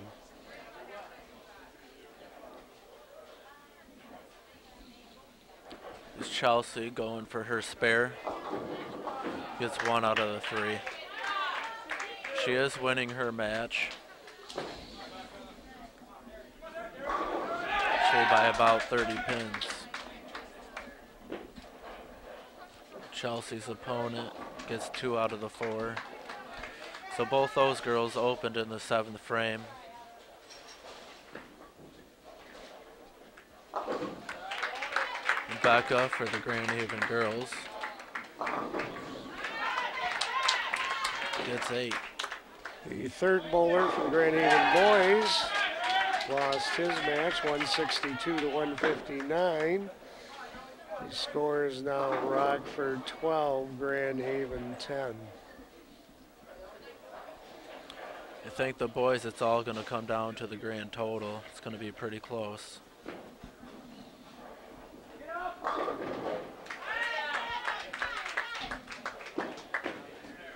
Becca Clark's picking up her spare. Just missed it.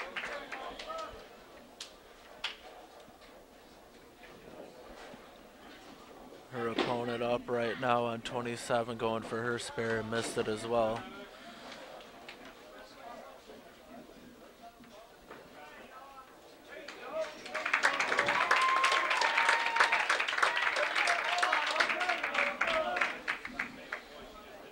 This is Dominique that has a pretty good game going right now for Grand Haven girls. Hits the pocket but leaves a 5-9.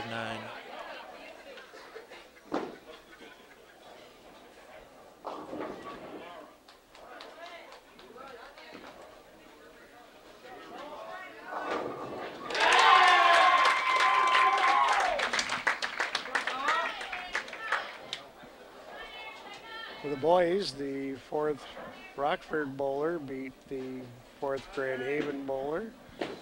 Score is now 13 for Rockford, 10 for Grand Haven in the boys match.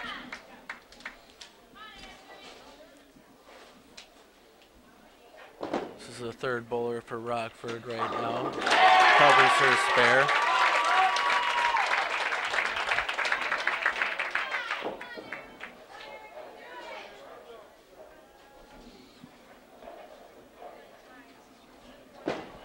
Ashley Lacey up for the Grand Haven girls has a strike in the 6th frame going into the 7th.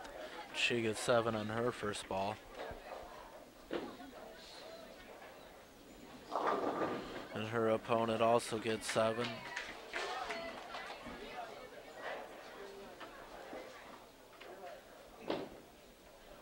Ashley is currently leading her opponent.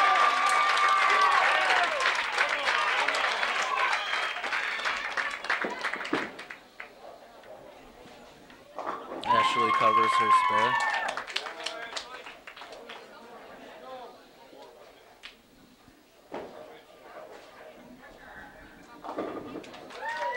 Her opponent also covers the spare.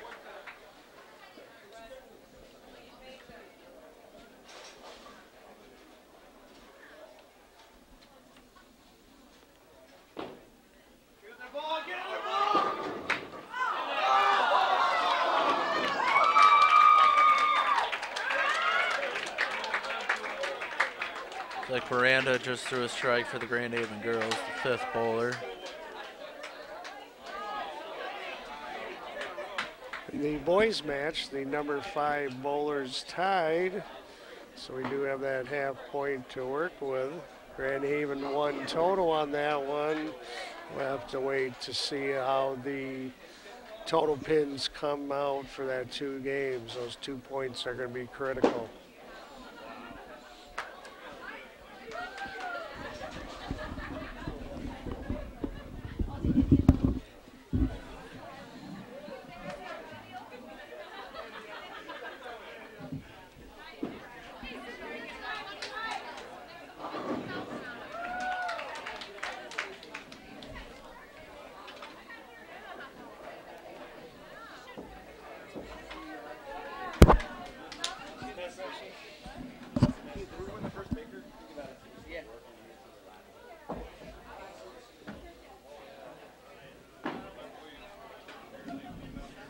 The girls match, the Rockford girls are up.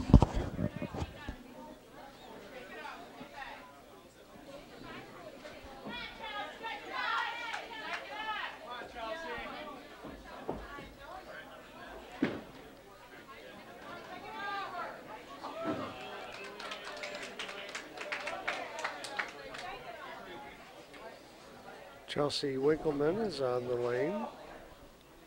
She currently has a 116 in the 7th. Carries a 10 pin.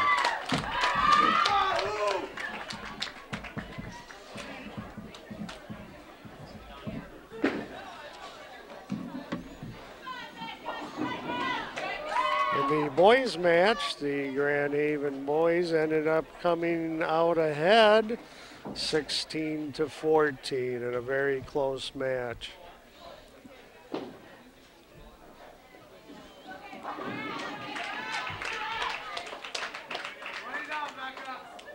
Currently all the Grand Haven girls are leading in their matches.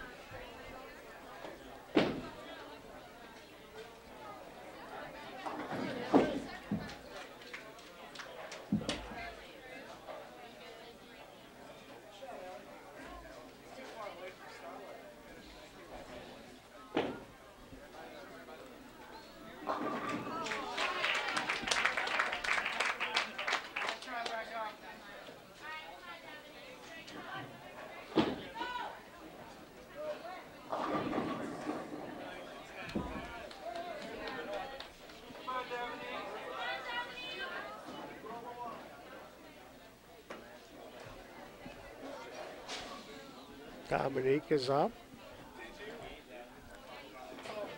She has a 105 in the 6th with a spare in the 7th. Leaves a split.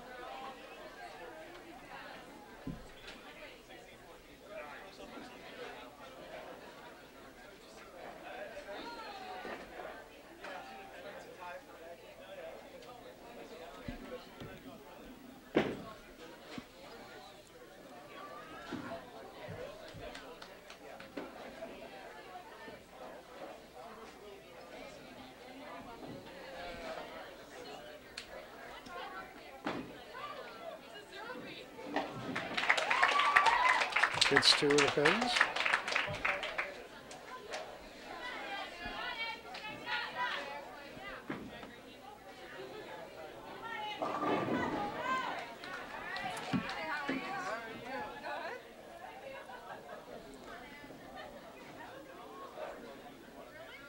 Ashley Lacey is up for Grand Haven.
Miranda Helder's up for Grand Haven.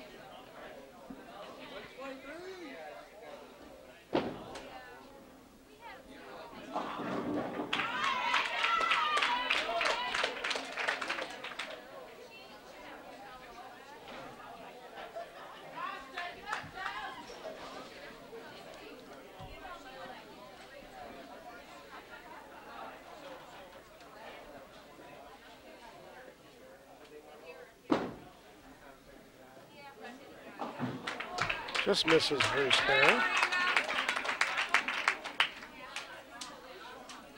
10 of 8 frames. Total pins. Grand Haven girls have 622 and Rockford 475.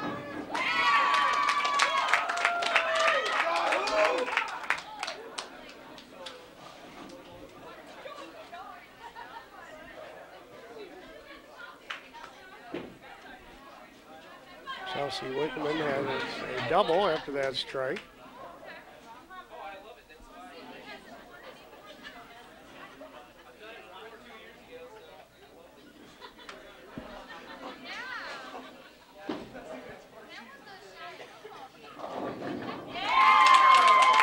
Becker gets a strike.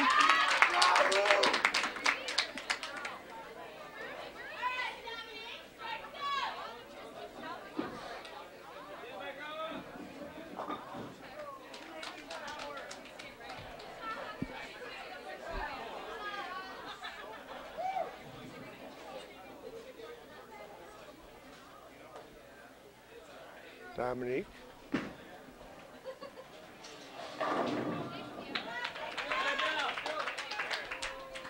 Leaves the 1-3.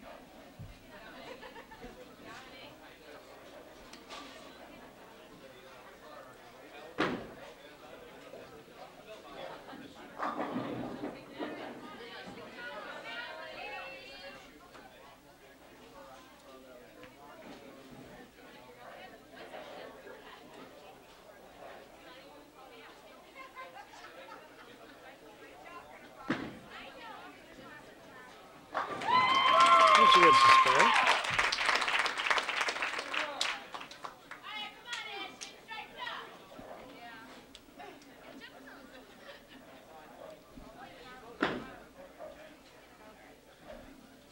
After their win, the Grand Haven boys go to 3-0.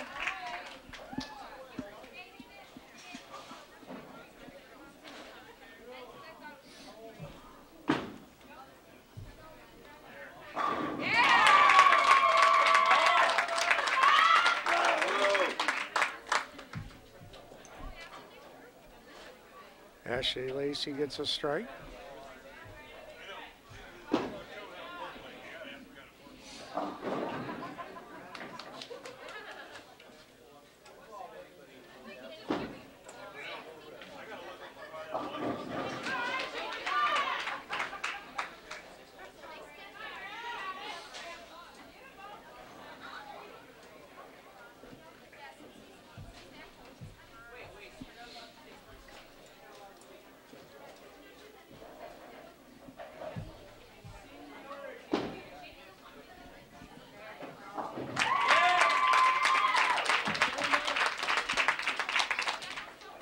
Miranda gets her spare.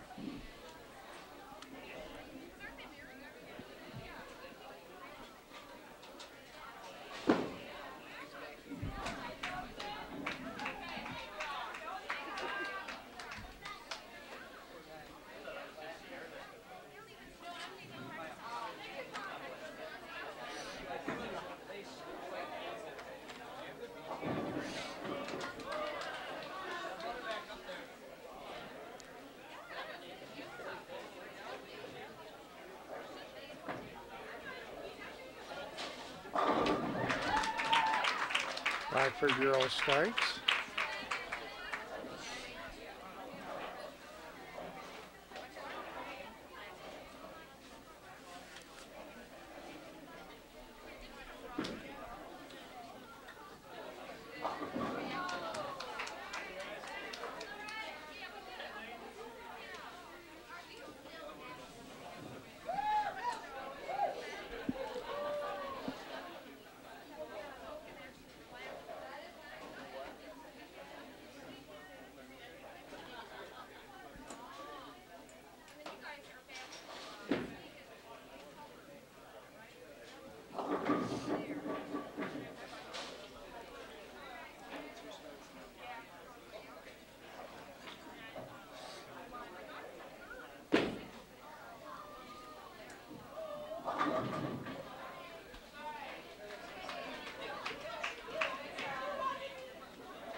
After 9 frames, the Grand Haven girls are up 692 to 545.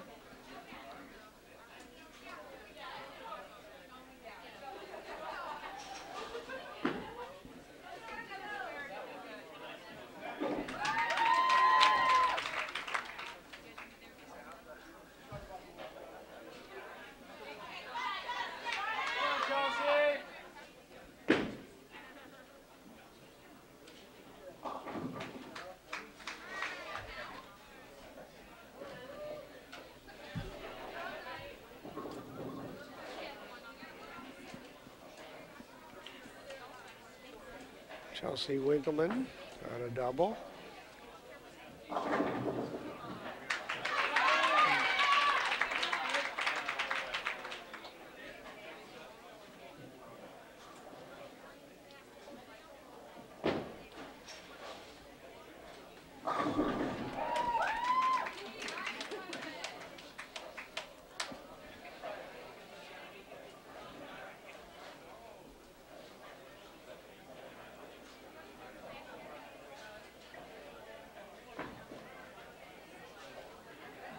Nice ball.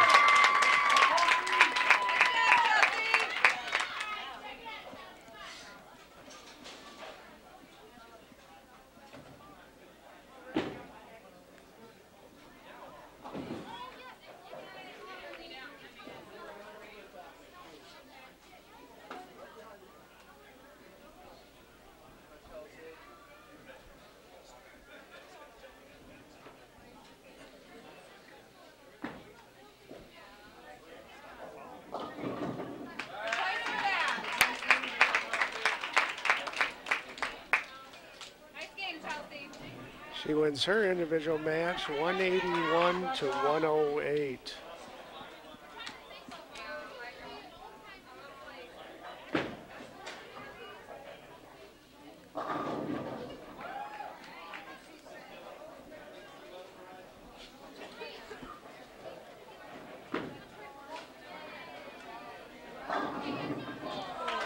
Clark leaves a 5-pin.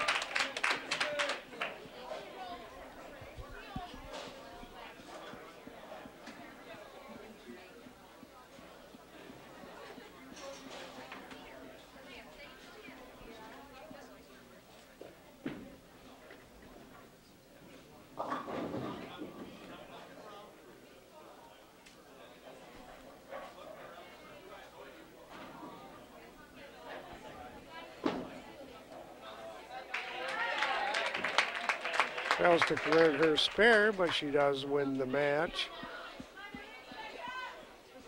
124 to 103.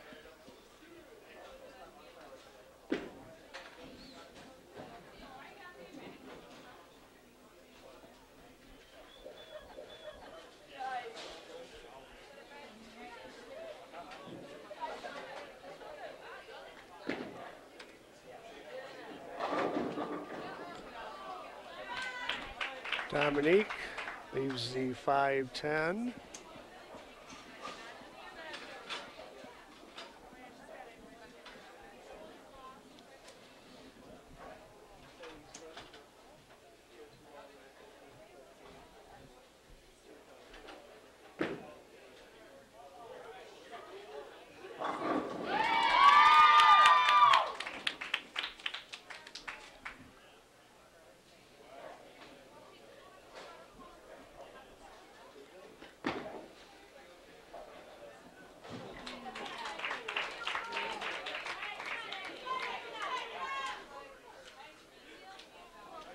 Dominique finishes with a 157 and wins her match 157 to 124.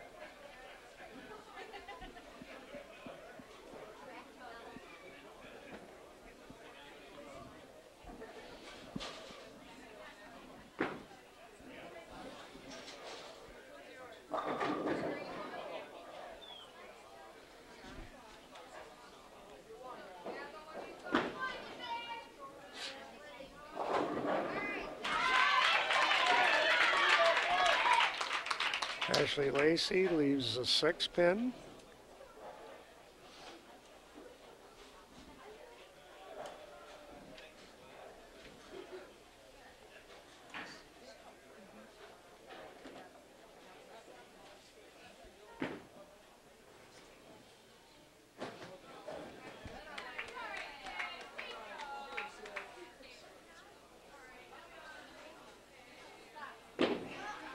Rockford finishes with total pins of 619.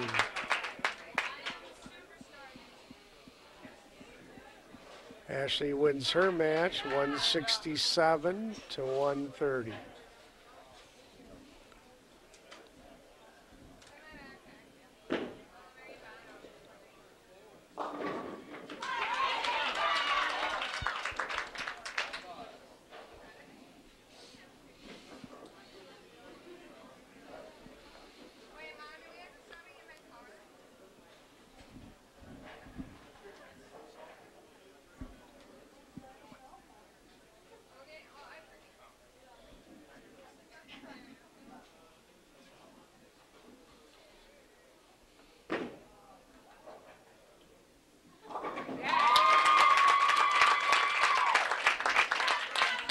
She converts her spare.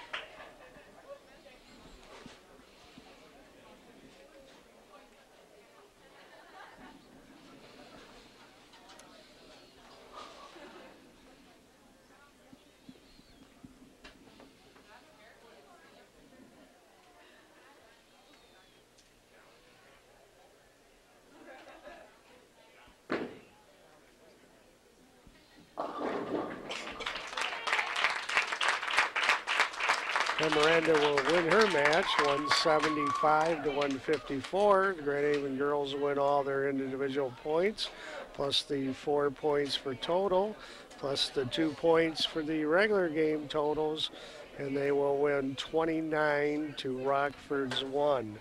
They are now also 3-0 on the season. That's it for today's matches.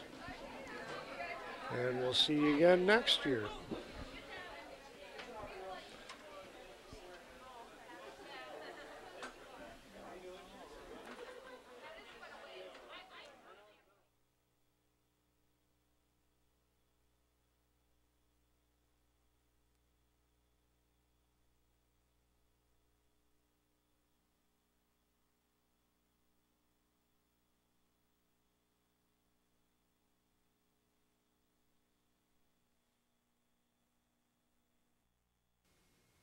Batteries Plus is your one-stop source for anything that needs a battery. Remember, if it needs a battery, all you need is Batteries Plus, America's battery experts. Risinga Building Center, generations of experience helping to build the Tri-Cities for over 60 years. Starlight Lanes, home of Buccaneer Bowling with Galactic Bowling and Bumper Bowling. For information on leagues, open bowling, birthday parties, or questions, call 846-2820. The original Clover Bar and Restaurant, bringing the Tri-Cities area a tradition in the finest freshly made pizzas. Stop in or carry out at the corner of Waverly and Beach Street. Olmsted Sign and Graphics, designing for the city of Grand Haven, Mr. Kozaks, Hot Rod Harley, GHTV, and many more. Call 846-4670 to get a quote today. Morton Electric knows how much your new home means to you. They take pride in every aspect of the job so you know it will be done right. There's no job too big or too small they can't power up. When quality counts, call Morton Electric. Morton Electric, your electrical connection.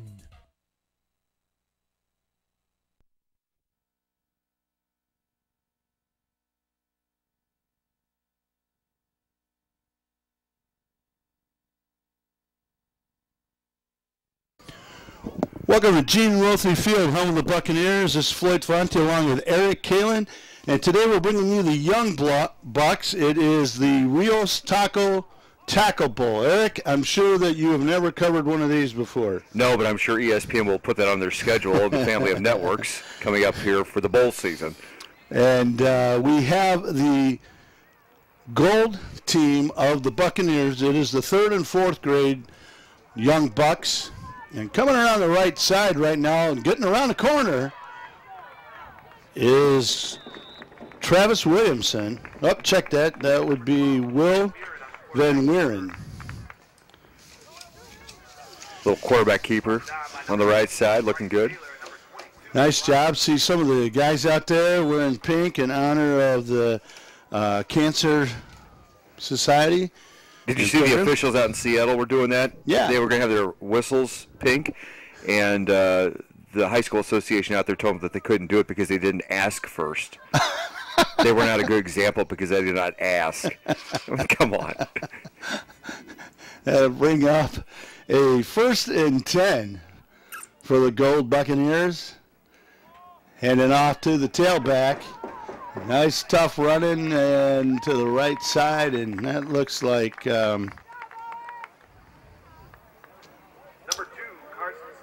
Carson Stenberg, whose brother did a wonderful job in the high school game at Muskegon.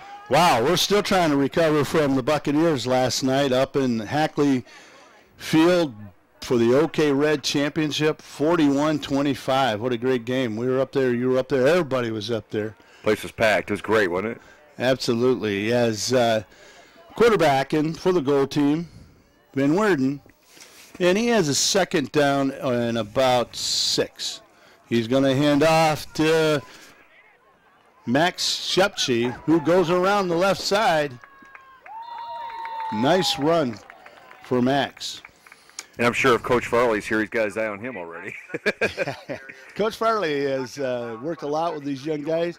And what we did the 8th and 7th graders, we tried to do the 8th grade, did the 7th grade, and the 8th grade got wiped out by the weather. But it's really interesting to see these young bucks running the same type of plays that their older brothers of the varsity. And coaching for the Blue Buccaneers is Gino Peters, and coaching for the Gold 3 and 4 Buccaneers is Bruce Bergman. As it is a 1st and 10 now on about the 16-yard line. High snap. And Wieren going to throw the ball. And as we were saying, they throw even here in the 3rd and 4th grade level, which is pretty impressive. Well, you've got to be able to do more than just run the ball, Floyd. Right. And this is what these leagues are all about, is learning how to play football. And there's always going to be one kid that's a little bit better than everybody else out there. But for everybody, including that kid that's just a little bit better, it's about learning the game, you know, how to take a handoff, how to block, how to tackle somebody properly. It all starts here on these levels. And this is why Young Bucks is so important to the future of Grand Haven football, just for the simple fact that if you don't train them now, if they start playing when they're a freshman, you know, they're already behind the 8 ball. Look at the Rockfords of the world. Absolutely. Yeah, this is a quarterback sweep, bootleg to the right side. And the other thing you and Eric, you and I have always talked about is the number one thing is to have fun. And I gotten to see these young bucks you have out here. They practice right out here at the high school. They get to watch the varsity practice. And these guys are having fun. They have like banquets. And that's what it's all about, having fun all the way up. So, I mean, what a concept, you know, that you ought to play a sport because it's fun. Well, many years ago I played, but I grew up in Champaign, Illinois. We played Park District, had the same thing. And I played for probably 3 or 4 years, you know. It was a lot of fun, and I still remember that a lot. 3rd down and about 2. And they'll hand off to Shepchi. Or no, that'll be Sternberg, Carlson Sternberg, who runs just like his brother. They have an older brother, Brock, who is playing college. And he'll be playing later today. I'll tell you what, watching Stenberg run the ball, just like his brother, man. He is. He gets out. It was good seeing him in the Muskegon game. Not so much on offense. He scored a touchdown on the first drive, but to watch him defensively and what he does. I mean, he just takes up a whole lot of space, and when he hits somebody, he lets you know he's there. And the fact that Dalton hadn't been able to play for 2 weeks, so he was ready to go. As were the rest of the Buccaneers, as are these young Bucks, as they have a 4th and about 1. And who they handed to? Stenberg. But he takes it all 4 guys to get him down, but the Blue Buccaneer team tightens up and shuts down the Gold Bucks. So 3 minutes and 25 seconds left in the first quarter. No score between the Blue Bucks and the Gold Bucks here in the Rios Taco Tackle Bowl.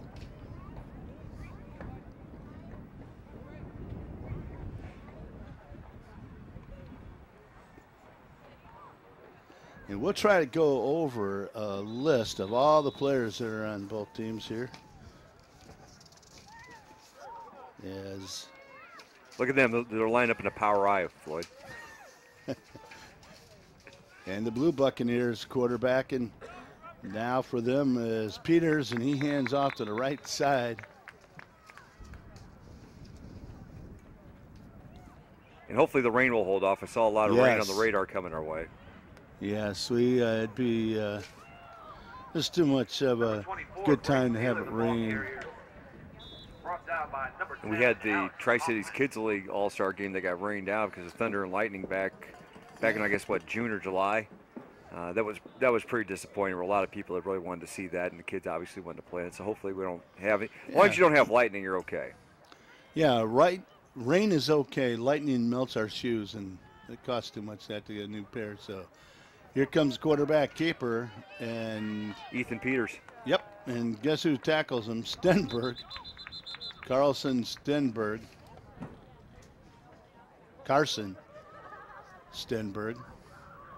Carlson.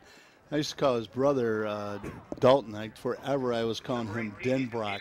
How late were you up last night, Floyd? Oh, man. I was late. We've been doing football all week long. I see guys all over the place. As you do. You've been all week long. Plus, you're on the radio all day long. So I really appreciate having you here, by the way. Oh, glad to do it. As it really adds for these young guys here to be able to have somebody like you here. 3rd down and 7 for the Blue Buccaneers. There's the pass completed over to Travis Williamson. Yep, nice catch and a nice throw by Peters. They're just kind of nickel and diming up the field here, Floyd. You know, little bits and pieces. Kind of checking each other out, and coming in for the goal team is Jake Fongers. Bronson's foot on the tackle. And so now we have another 4th down and about a long 2. And the blue is going to come out and twins left, split right.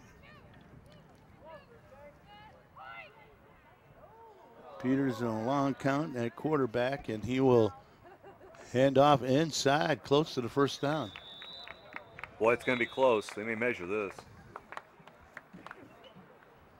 They saying a 1st down?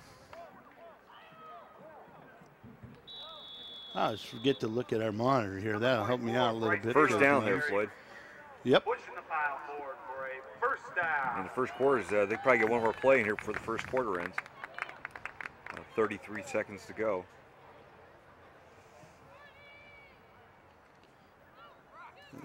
You're right, Eric. They might get one more in. Up, little motion. Good job by the officials just letting it go. Look at this run.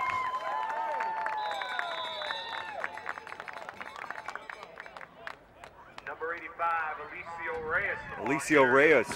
Great run. That's a power run right there. That is a power run.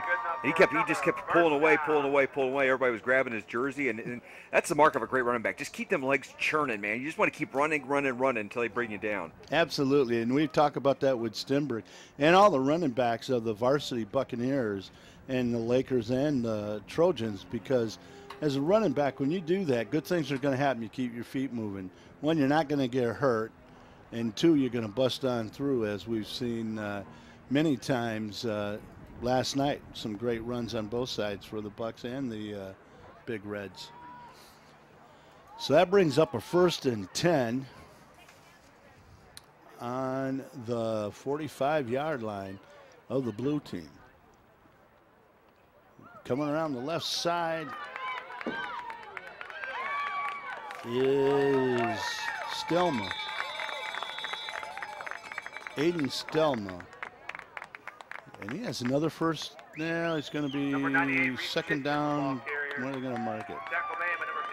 Oh, they're bringing it back. That's the end of the first quarter. Nicholas Garvale with the tackle. So that's going to end the first quarter here at Gene Rothy Field in the Rios Tackle Bowl with the Blue Buccaneers 0 and the Gold Buccaneers 0.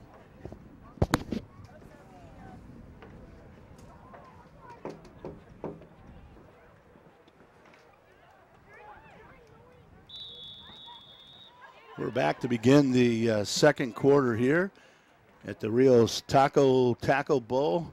Floyd Fonte along with Eric Kalin. Eric, you've had an opportunity to see thousands of games broadcasting Seemingly. over the years. It seems like that just over the last week, doesn't it? As you've been in a game every week. As the blue team has a second down and about 1. Coming around the right side and getting that first down is going to be Owen Curzan. And his older brother also plays up on the varsity. Yeah. Number 33, No Katie Rowell. the ball carrier. Looks over St. Pat's. Brought down by a host of defenders, but it'll be good enough for a And first so down. not only is it a great time to be able to be out here to have this bowl game, but to get to be on GHTV and have Eric Kalin. Eric, you have been all around. You've been to Columbus. Where have you been? Grew up in Champaign. When I got out of college, I worked 5 years for the University of Illinois Radio Network, 12 years for Ohio State's Radio Network, 2 years down in Austin for ESPN covering University of Texas, a year in Memphis, Little Rock for ESPN, and then came here because I was really tired of traveling, to be honest with you. And Will Tiemann, who owns Michigan State's radio network, I worked for Will 20 years ago, and Will had just bought the station, WGHN Radio, and said, hey, would you like to come up here? And I said, you know what, why not? We came up here, we interviewed, we looked around, we said it's close to home, which is Champaign, Illinois, and Chicago for her, and it worked out perfectly. Been here, starting my 4th year, and wouldn't change a thing, man. Got great people like you, and Dennis Threadgill, and everybody at Grand Haven, Keith Konarska, and you know, Scott Grimes, the principal, and just the whole community. I mean, I love living here. I love the weather. I love the snow. I grew up in the Midwest, so it's no big deal with me. I don't love cold weather, but I do like the snow. That's kind of fun. I love the beach. You know, you can't ask for anything more. As we see the blue team after that, they picked up the flag and then moved them down, and so the blue team moved down. Well, Eric, it has definitely been a pleasure to get to know you and your family, and great kids and great wife, and to have you here and all the things you do. And I know this embarrasses you at times when I say it, but I have to. I and the people of Grand Haven and the kids and the fans, you really have changed and made some really positive, good things, good growing things with sports here on WGHN. And not just that, you're involved in the Rotary, you're involved in everything. And so, you know, having been a native here, I just really, and you know, you got you down here today to do this on your own time, and just really appreciate it. Well, I appreciate it, and we're going to bust it loose, Floyd. Going to be the first score, no flags. Ethan Peters busts it loose on the left side. Ethan Peters, the ball carrier, moving around the left end and whops it into the end zone. Touchdown. 5 minutes and 47 seconds left in the first half. That's about a 21-yard run. We caught 22-yard by Ethan Peters, the quarterback of the blue team. That was a great run. He broke that thing on the left side. He got great blocking up front, and it always starts up front, Floyd. We're always talking about who has the ball, but you know what? You don't go very far unless you have great offensive linemen in front of you, and it starts at this age right now. It sure does. And in the backfield will be Reyes, along with Peterson. And Reyes is going to throw it over to Carson. Why do I want to call him Carlson? I don't know. Maybe Carlson, your doorman. Yeah. Remember that? Yeah, I do. For you old timers out there, it's called Rhoda. There was Carlson, the doorman, who would buzz Rhoda all the time. This is Carlson, your doorman. Their grandmothers will remember that. Yes, but his name's Carson, like Johnny Carson. Yes. 5 minutes and 47 seconds left in the first half. It is the blue team 6 and the gold team 0. And we're going to be here all day covering from 9 until there's a game at 6. All different sponsors have sponsors these kids, and we really want to thank them. And the staff over here with the Young Bucks and all the volunteers that come out here to help these kids. And Eric, you do other work with kids. I can't emphasize enough just how important it is to do positive things for kids, whether they're in sports, basketball sport, but band, Cub Scouts, Boy Scouts, Girl Scouts. You always take the kids through over at the station. And I'll tell you right now, parents that are listening, if you are in Cub Scout or Girl Scouts, my radio station's one of the few around that will actually do a tour of a radio station. And it's important because you have to get your merit badge. I know that. And I had a mother call me from Coopersville almost in tears last year saying, will you guys do a tour? I said, well, yeah, I do them like every week. I love doing them. You know, it's no big deal with me. Just whenever you want to come down, I'll come down to the station. I'll let you in, and I'll show them how everything works. And, you know, we'll do a little practice session, the whole thing. And she goes, most stations won't do that anymore. And I think that makes the radio TV industry look bad. I'm almost ashamed to hear that. And anytime that anybody wants to do a tour of the station, as long as we can work it out around the basketball games, we'll get you down there and we'll get you that merit badge. And it's a great experience for the kids because it's a lot of fun. How many times do they and even adults, I have adults that go down and they look and go, wow, they don't understand what it really takes to get that going.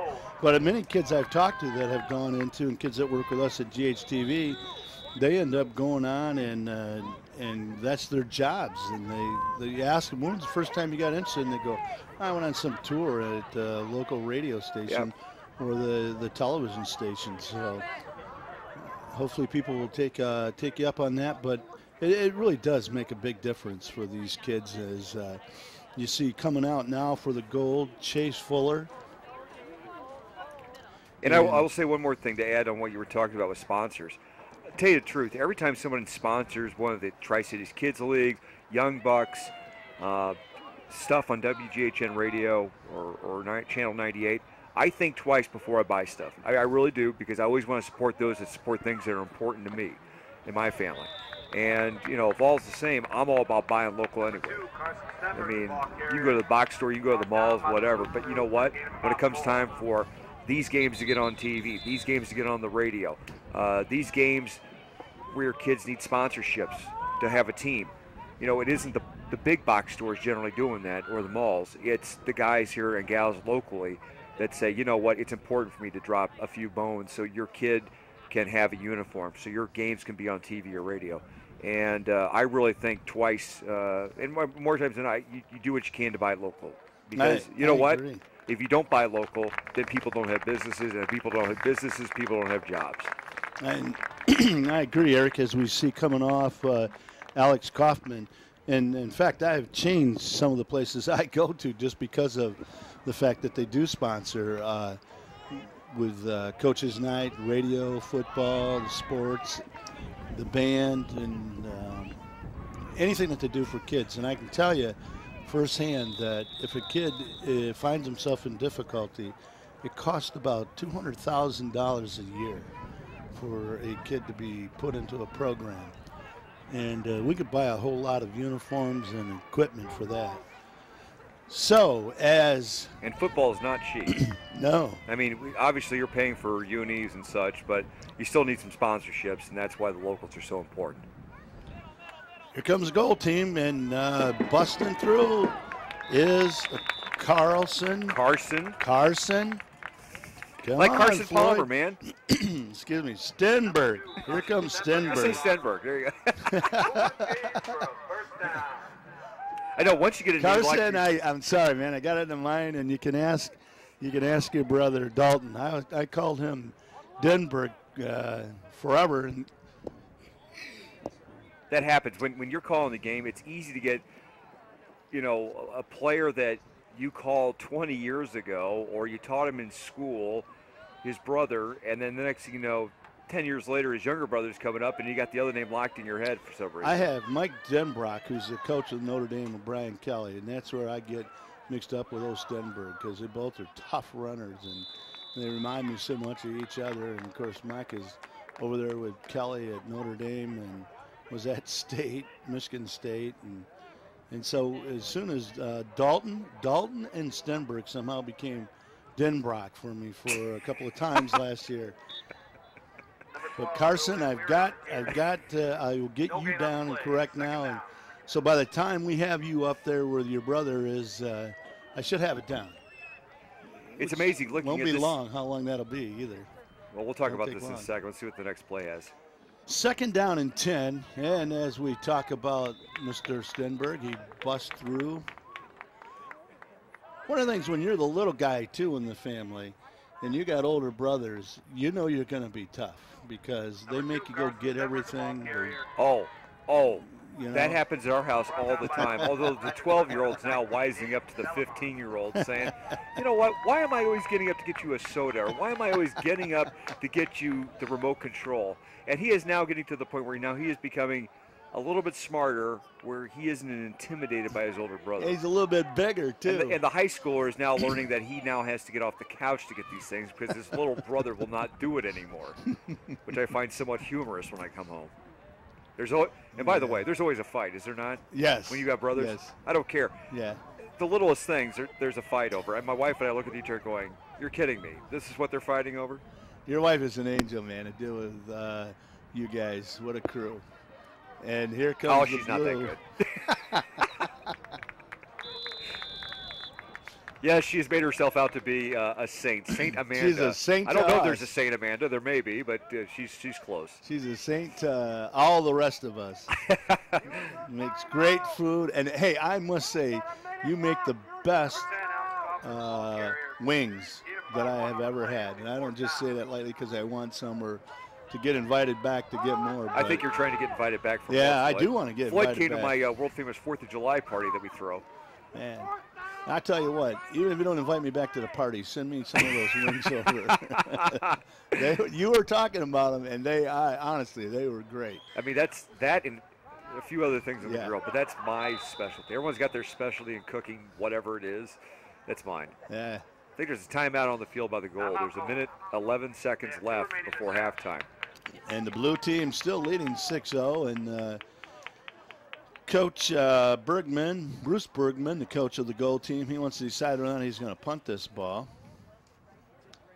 And sponsor of today's bowl game is Rio's Mexican Food. And we got a break here, Eric. You want to read the, if you get a chance, you want to read the players on the blue and the gold team? Yeah, you got yours. I've got mine here at the Rio's Taco Tackle Bowl. Can we make that any more tongue twizzler for us? No. Number 12 for the blue. And by the way, the head coach is Gino Peters. Number 12 is Travis Williamson. Number 15 is Diego Guillen. Number 17 is Carson Mullihill.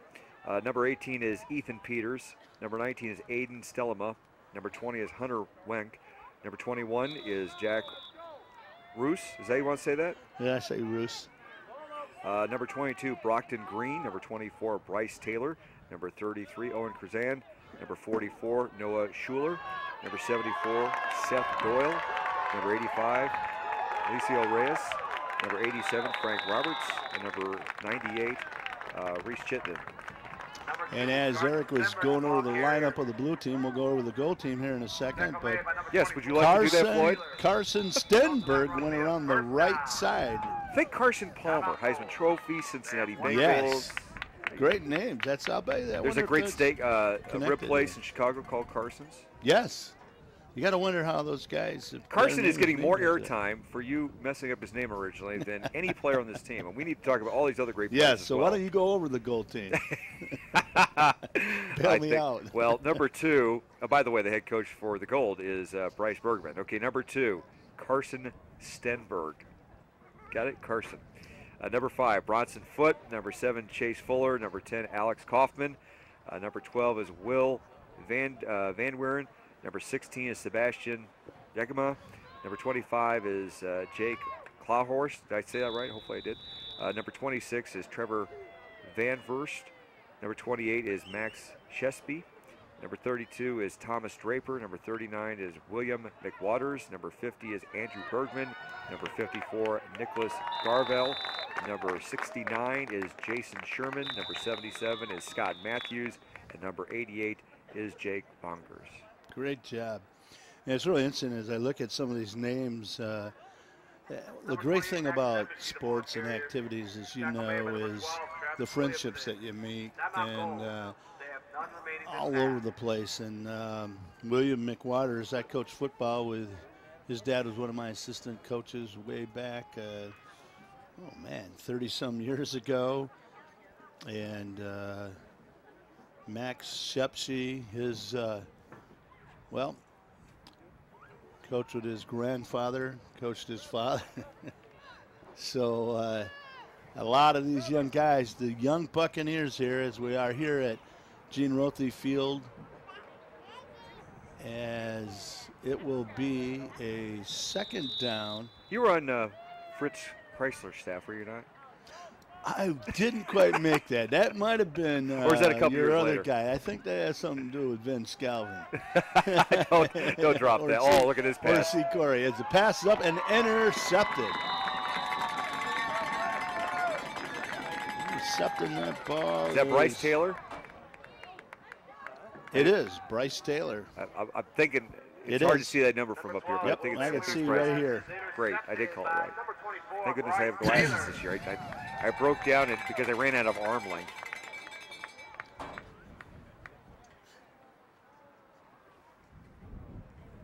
.8 seconds remaining. Who's that gentleman on the sideline over there watching? Yeah. That looks like Coach Farley, doesn't it? It is. It is. He's like Santa Claus around here. Way over there. He's he's way over there in the track. There he is. There's the coach. Yeah. Of your OK Red Champion Grand Haven Buccaneer varsity squad. Great shot of him on the front page of the Tribune today.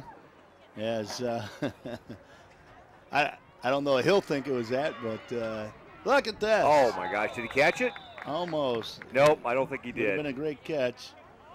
By the way, great photo as well on WGHN.com. Yes. With video. Really? Yes. From last night already. Absolutely. Andy Burnett. Andy, hey, I saw Andy. Andy did a great job. I saw his press pass. Man, was that ever official. Did that look good? That was great. Because he got balled out up here at Grand Haven. Some guy goes, you can't go on the field. And he goes, you need a press pass. And he goes, what do you mean press pass? Come on. So I said, okay, fine, I'll make one up for you. And I made a press pass up, and I went along the lines of the college ones. I don't have the fake imprint underneath, but we got close. It looked great. We got 18 seconds left, and the clock is moving, and the blue team is going to have one last try at it. Breaks a tackle. Coming around is Travis Williamson. Yep. Goes out of bounds with 6 seconds. And it's starting to rain a little bit. Banged up a little bit on the gold is Bronson Foote.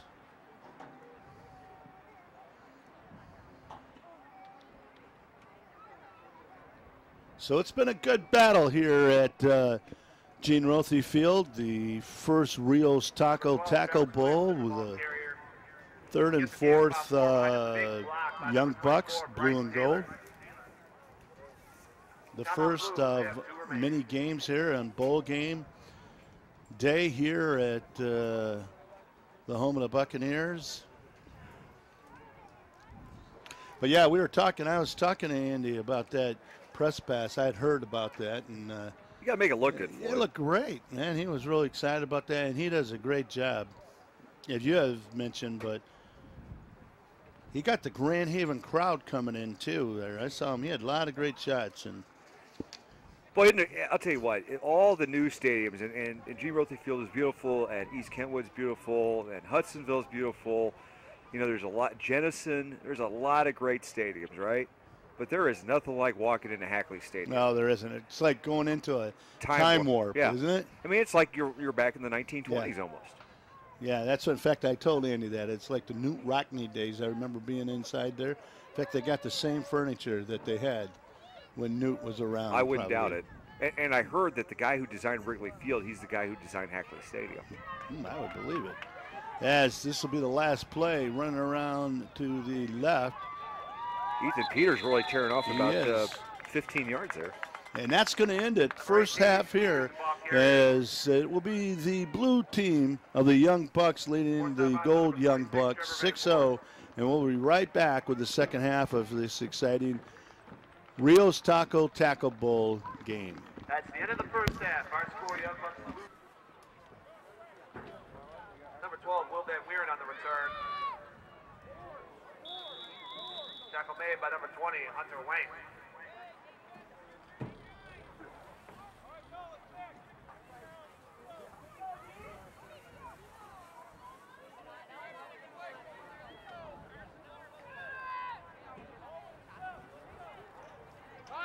Just back here in the second half. Well, I saw Coach Farley standing in the middle of the field, and I ran by and talked to him real quick, and I'll tell you more about that in a minute. Great. Is he going to come up and visit us, I hope? Well, we'll try to get him here. He's in big demand right now. He's in big demand right now. It's really tough because he can't walk 10 feet without somebody going, hey, you're the greatest. You know what I mean?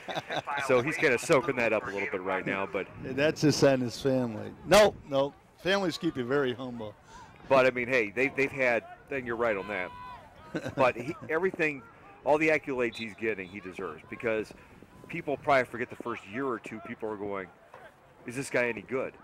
We're 4-5. Are we going to turn this thing around or not? It doesn't happen overnight. Right. And he and Randy Poole and all the guys on the staff, Jason Durham's defense, I mean, they have just they've really got something going here. You know, they win the right way. They've got quality kids on this team all the way through, quality coaches, and it's just a lot of fun. And they got a program, and that's like what we have right here. This is what it's all about.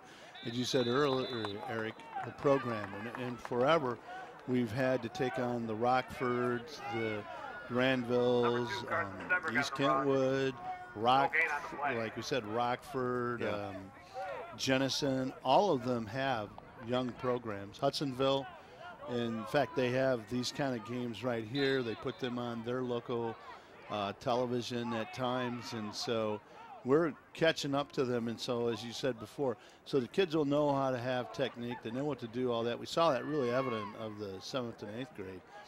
But more so, by doing this, they're having fun. So they say, hey, this is something I want to do. I'm having fun. And the whole idea here, of course, is get everybody in, get them playing, let them have fun. As Williamson will...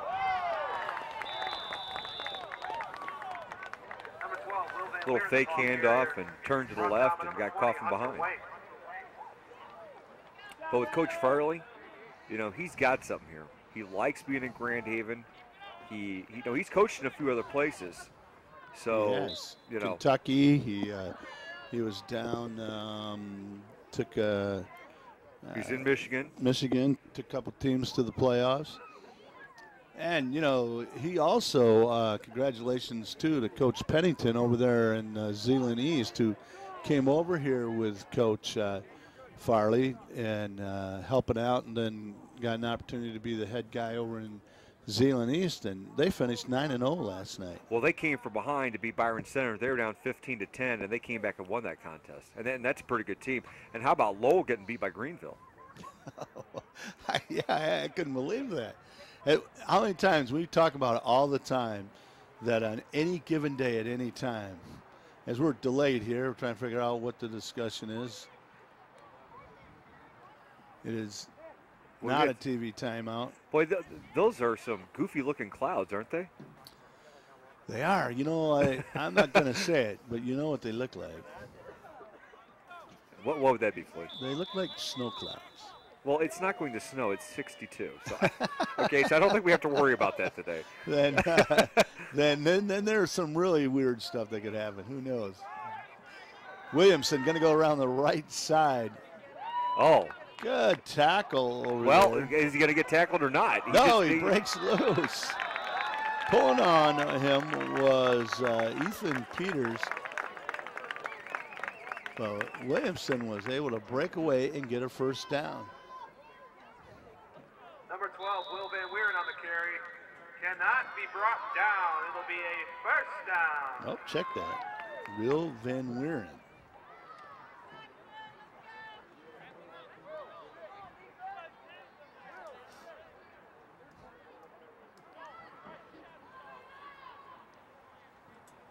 Three minutes and 51 seconds left here in the third quarter, with the blue team leading 6-0.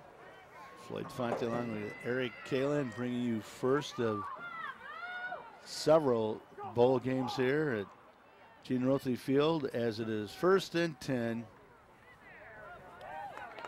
Carson Stenberg. Stenberg, Carson. Number 2, Carson Stenberg, the Coming ball in carrier. is Chase Fuller, Run down and by he a host of will defenders. see where he's going to go. Another player coming in for the gold is Max Shepsey. They'll both go in the backfield. And you know, the great thing about this is these kids all get to play. You know, nobody's Absolutely. sitting the sideline for an entire game where they learn nothing. They get in and they learn how to play football because, you know, sometimes coaches on some levels, they get so wrapped up on just winning, Floyd. And that's in all levels of society. That's great. But I'd rather be more worried about, if I was a coach, about making sure all these kids get to play, because whoever's great now may not be great, you know, Right. 4 years from now. And that isn't the point of this. The point of this is to teach them basic skills and get them interested in wanting to play, because you don't get interested in football if you're sitting on the sideline, especially at this level. When you get to the older stages, we understand, you know, it's different, okay? But at this age, they all want to carry the ball. They all want to, you know, say, hey, Mom, Dad, did you see how I did? You know, they're so excited, you know, and you don't need the parent that's going, well, you didn't block very well. Or, you know, you need to come off. You need to be that parent that's hugging them going, great game, because they don't know anything other than this was just a lot of fun. And when you're 30, 40, 50 years old, you forget what it's like to be 10, 11 years old and how a 10 or 11-year-old think, you know, what's important to them. It's so much different when you get older in life. You almost got to put yourself back in their shoes again, and then it's a heck of a lot more fun. Yeah, and you're exactly right. Just being there means an enormous amount for these kids. As Van Weerden will come around the left side this time. He's gonna be big chased tackle down, and his counterpart, Ethan Peters. Yep. Ethan's playing quarterback at times for the blue team, and these guys on both sides know each other. Some are even related to each other, and that does not count when you get on the football field. And Ethan coming up limping a little bit. He's hobbling over to the sidelines. But I'll tell you what, he's got a nose for the football. Have you noticed that? He does. And some kids just have it where they know where that ball is going to be, and Ethan seems to have that even at this early stage. Brings up a 4th and 10. Gold team trying to get on the scoreboard. They're down 6-0 to the blue team, and looks like it's going to be Stenberg deep. Oh, it is. He tries to go to the right. He's met by a host. Defense. That looks like a little bit of the Buccaneer defense last night. Yeah, they're just massing, you know. You had Carson Mulville and you had Hunter Wenk in there. You see a 44, and I know it's Noah Schuler, but I'm thinking it's Jerry Westerman out there. You know, and by the way, watching Jerry Westerman play, what a beast. I mean, he is fun to watch for Grand Haven football. He's at least 30, 40 tackles above the next leading tackler for Grand Haven. But that's what a good linebacker does. He's got a nose for the ball. Absolutely. Yeah, he was all over, and then he caught that nice slant pass there and busted loose. Looked like it was going to be an interception. And did you notice when Muskegon was breaking through on the left side in that third quarter early on, who was out there tight end, making some massive blocks out there? Jerry Weston put him in a tight end.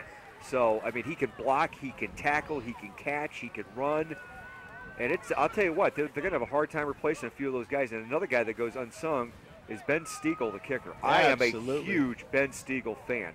And, I mean, he has been, you take it for granted that he's kicking whatever, like 24 out of 28 to extra points. He's made a bunch of field goals. He kicks it out of the end zone. That's the biggie. That's why we've called him, Louis Kuhn, his nickname. We've given him the name non-returnable. And it fits him. It's a non-returnable kick, and that is so big. And that's the end of the third quarter. It is. The end of the third quarter here as the blue young team, Buccaneers, leads the gold 6-0. And we'll be right back with the fourth quarter final action here at Gene Rothley Field. And it is Hunter Wink, who is Wink? Call him Wink? Wink, not Wink. What a name. Wink. Hunter. Brought down by number 54, Nicholas Garvale. Wink. Okay. Oh, man. You having fun with the names, Floyd? I'm having fun today. Good old Floyd. Oh, boy, I tell you. You get me, if I get the name wrong one time, it's over. And I've seen so many names. And then parents are going. Week. Oh, yeah. Then the hate mail comes 100. in. Yeah, don't go calling Eric. Call Floyd. Don't even call me. Yeah, You talk to call him. Floyd. He's the one doing the names. 3rd down and about 6. A long 6. And coming around the right side will be Bryce Taylor.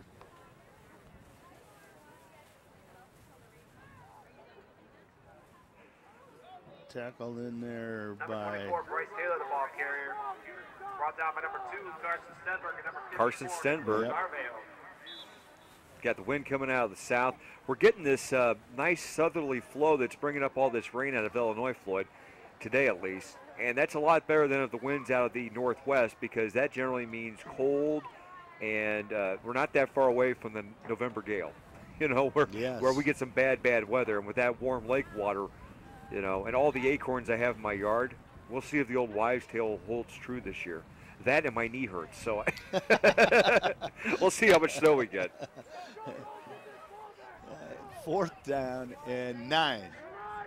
Coming around the right side, getting around. Oh, nice hit. Bryce Taylor. Yep, Bryce Taylor, and making the hit on him was Number 24, Bryce Alex Taylor, Kaufman. ball carrier. Tackle made by number 10, Alex Kaufman. And so we're under 6 minutes now, 5 minutes and 57 seconds left. When I see those yellow jerseys, I'm almost thinking we got a Hudsonville team here. I know it. All we need is the yellow helmets on top of it. Boy, I really thought Hudsonville would play Rockford a little bit tougher. I did too. And they've had a big rivalry through the years, and big time. And Rockford, well, good thing is, and I'm going to say it, the Buccaneers played great last night, but people came up to me and I said, no, they haven't. They have not played their best game yet. They played a great game. They played close last night. It was close, but it wasn't the best. No, and you're never going to get the best unless you win the state title, probably. And even then, that couldn't be your best. It may not be your best game. Yeah, and now there's a good chance that Grand Haven and people watching this at the time we're doing this, we don't know who they're going to play. But I'm going to put the odds on they're going to take on here Holland West Ottawa. Right. And I'll tell you what Coach Farley wants to do. He wants to go to Rockford next and play Rockford and beat them on the TED. All right. Okay. I mean, I don't know that, but if I'm Coach Farley, that's what I want. Absolutely. I think anyone worth their weight, you know, you want to go to that home field and win on their home field. Absolutely. I mean, you got beat at Rockford. You know it's going to go through Rockford, so that's fine. You went to Hackley Stadium and you won there. That was big. We said that before the game on Friday night. Here comes Carlson. You want to play Holland West Ottawa because that's your only loss this season where you played your worst game of the season. Absolutely. So you get them at home here. We'll see what happens. Then if you should happen to win that game, and there's no gimmies because Holland West Ottawa is a tremendous team. Then if you would happen to beat them, then you would go to probably Rockford and play them at Ted Carlson Field. Hey, that's what you want to do. You want to beat Rockford on their home turf. Yeah, and I go hope from he's there. got everybody and everybody's healthy so they have no excuses on the side of the Rockford Rams. As we have a 1st and 10 as there's 4 minutes and 16 seconds left here in the Rios Taco Bowl. And then breaking through and trying to get away is Van Weerden. Number 12, Will Van Weerden, the ball carrier. Brought down So by it's been Wave a of Blue. defensive battle here for the first bowl game of the day here. And it is funny when you look at these little guys, and you're right, I think of them as there's Hudsonville, they're the Buccaneers. But they're obviously both Buck teams. I just see that yellow, and just a little bit. There's a lot of yellow there. Later on our games coming up, we're going to be having the Buccaneers take on Forest Hills East. Pretty tough team. Yeah, I know my son played over at Forest Hills about a week or two ago. 2nd down and 10. Bucks will come out in an I-right formation. And Van Weerden's going to give it inside to Carson Stenberg. Number 2, Carson Stenberg, the ball carrier. I tell you what I like. I love his running, and I love the guys on defense. They don't back off either. They come in hard, and on that tackle also was Jack Rios. You know, the one thing you don't see on this level is too many big plays. You know, you may see it, and it's interesting to watch, and it's the way it's coached, obviously, but there's not too many big breakaway plays at this level just because of the play selection. I mean, you're either going to run to the right or you're going to run up the gut, and the way they've got the line stacked, you know, you don't get too many big plays out of it. And Van Weerden had a problem with the snap, picked it up, had presence in mind to pick it up and come around the right side. But Eric, you were talking about the coaching, and I've been watching Coach Mick Waters on repeat, and some of the other coaches on the sideline that help out Coach Bruce Bergman and the goal team, and there was the coaches that are helping over there with Gino Peters. But knowing Mick Waters and watching these guys, what's been really neat is what you said. The kids, everyone's getting in. The coaches on the sideline are coaching the kids. They're bringing them out. They're saying, hey, this is what you need to do. They're not yelling at them. They're just coaching them. Yelling gets you nowhere. No. I mean, you know, you yell at a guy, hey, you didn't do it. Well, what didn't I do? They're showing them, and then they get them right back in the game so they can try it again. What is that little, was that the fumble Ruski? You know. That was the either Ruski, maybe, huh? Well, that was either. Well, although the center is supposed to pick it up and carry it, yes. You know, and I'll tell you what comes to mind. That would have been, or like Ohio State back in the '80s with Jim Lachey, and they had a fumble Ruski around the goal line. They called on purpose, and you haven't seen it since. You don't see the fumble Ruski. I don't think that was the fumble Ruski. I think it was a bad snap. But I love the fumble Ruski. But the fumble Ruski did not work for Ohio State. No, it did not. But I'll tell you what, I would pay money to have a coach. If Coach Farley would throw a fumble Ruski into the rotation just once, or a Statue of Liberty, I may take him out to Clover Bar and buy him a pizza or something. Yeah, I might go into that. Get an extra large. We'll have to hit him up on that now. He'd really appreciate our comments. Yeah, I'm sure he would love that. They're 8-1. I'm sure he wants to hear a play selection from yours truly. Very much like President Nixon did with Darrell Royal, telling him what play to run in the 1970 game against Penn State. Yeah, we know. Well, that went too. Hey, we have later coming up. It's going to be the Cold Stone Creamery Bowl. I'm a little disappointed that WGHN didn't get asked to sponsor a bowl. To be honest with you, I would love to have the GHN Bowl. I would have broadcast that on the radio. Oh, man. We'll let them know that out there. Yeah, next time we got to get WGHN Bowl. Heck yes. And also the sponsors, Dr. Larry Poole, Dr. Darren Riapel. There's my guy. The Candy Buyback Doctor. That's coming up. If you got candy, coming up the Monday, Tuesday, and Wednesday at his office at 1203 Beach Tree in Grand Haven, where the willow trees and ponds sit out front. He's going to have a candy buyback where the candy you don't want from Halloween, he pays by the pound, and then they take all this candy and they ship it overseas to the American troops, and then they give it out as goodwill to the Afghanistan children, to Iraqi children, wherever they're at now. I guess it would be Afghanistan, not Iraq, but they'll hand that candy out as goodwill to what a great idea. The United States. So, and you know, quite frankly, after you've pigged out on Halloween night and maybe a little bit the next day, you're pretty much done with it anyway, right? And you got parents. You've already picked through what you really want. Yeah. Fought with your brother about which ones he had, switched them when he wasn't looking. Yes, absolutely. You know how that goes now, so. Well, I got wise at after 1 year. I noticed that my Butterfingers were missing, and then I saw my dad's coat, and I saw a couple of them in there, and I realized my father stole from me. And that never happened again. And your father felt that you had gone out and done such a great thing as a son to collect those Butterfingers, which you know he loved. That's why you were his favorite. Yes. And by the way, we give out good candy at my house. We do. Oh, I think that's an offside. But no, they didn't. Well, I think they're going to call a motion on the goal because the quarterback took a step back. The goal did not touch anybody, but they're going to call it against the goal. See, I'm confused by that. He went over the line, but he didn't touch anybody, and then the blue quarterback took a step back.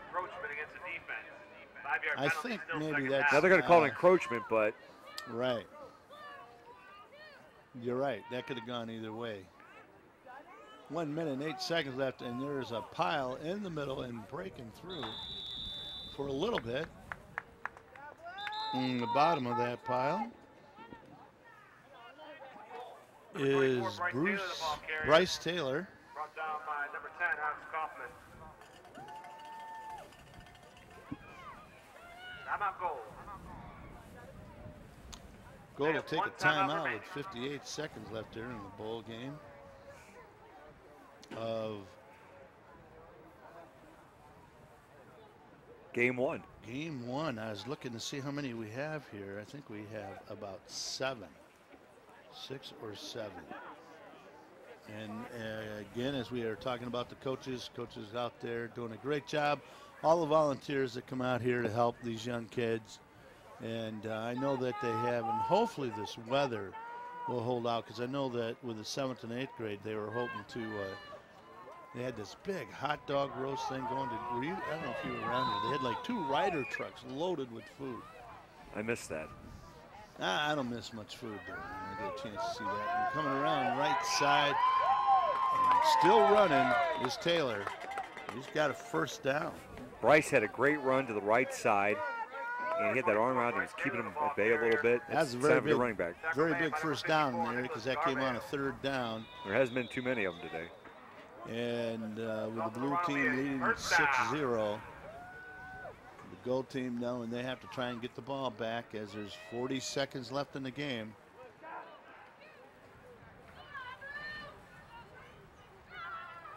And they try to go inside, the blue team.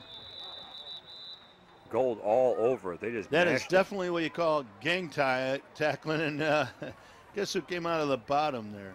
Carson Stenberg came out and said, I got the ball. He had the ball. You got to wonder how he got the ball. If you ever been on the bottom of the pile, it's not pretty. It's not. And you can't describe it. You have to, one of those things you have to experience it. As the blue team will take a timeout. And it gets a little bit worse in every level you get to. Yes. And when you get to the NFL, it's a wonder anybody gets up out of that pile. And so with 4 seconds left, we want to thank our cameraman, braving the elements and getting out here, Evan Seiler. He's with us with GHTV all the time. We had the weather here. He was here for the 7th and 8th grade Buck Bowl. And unfortunately, we were only able to bring the first quarter of the 8th grade game because of the lightning came in. But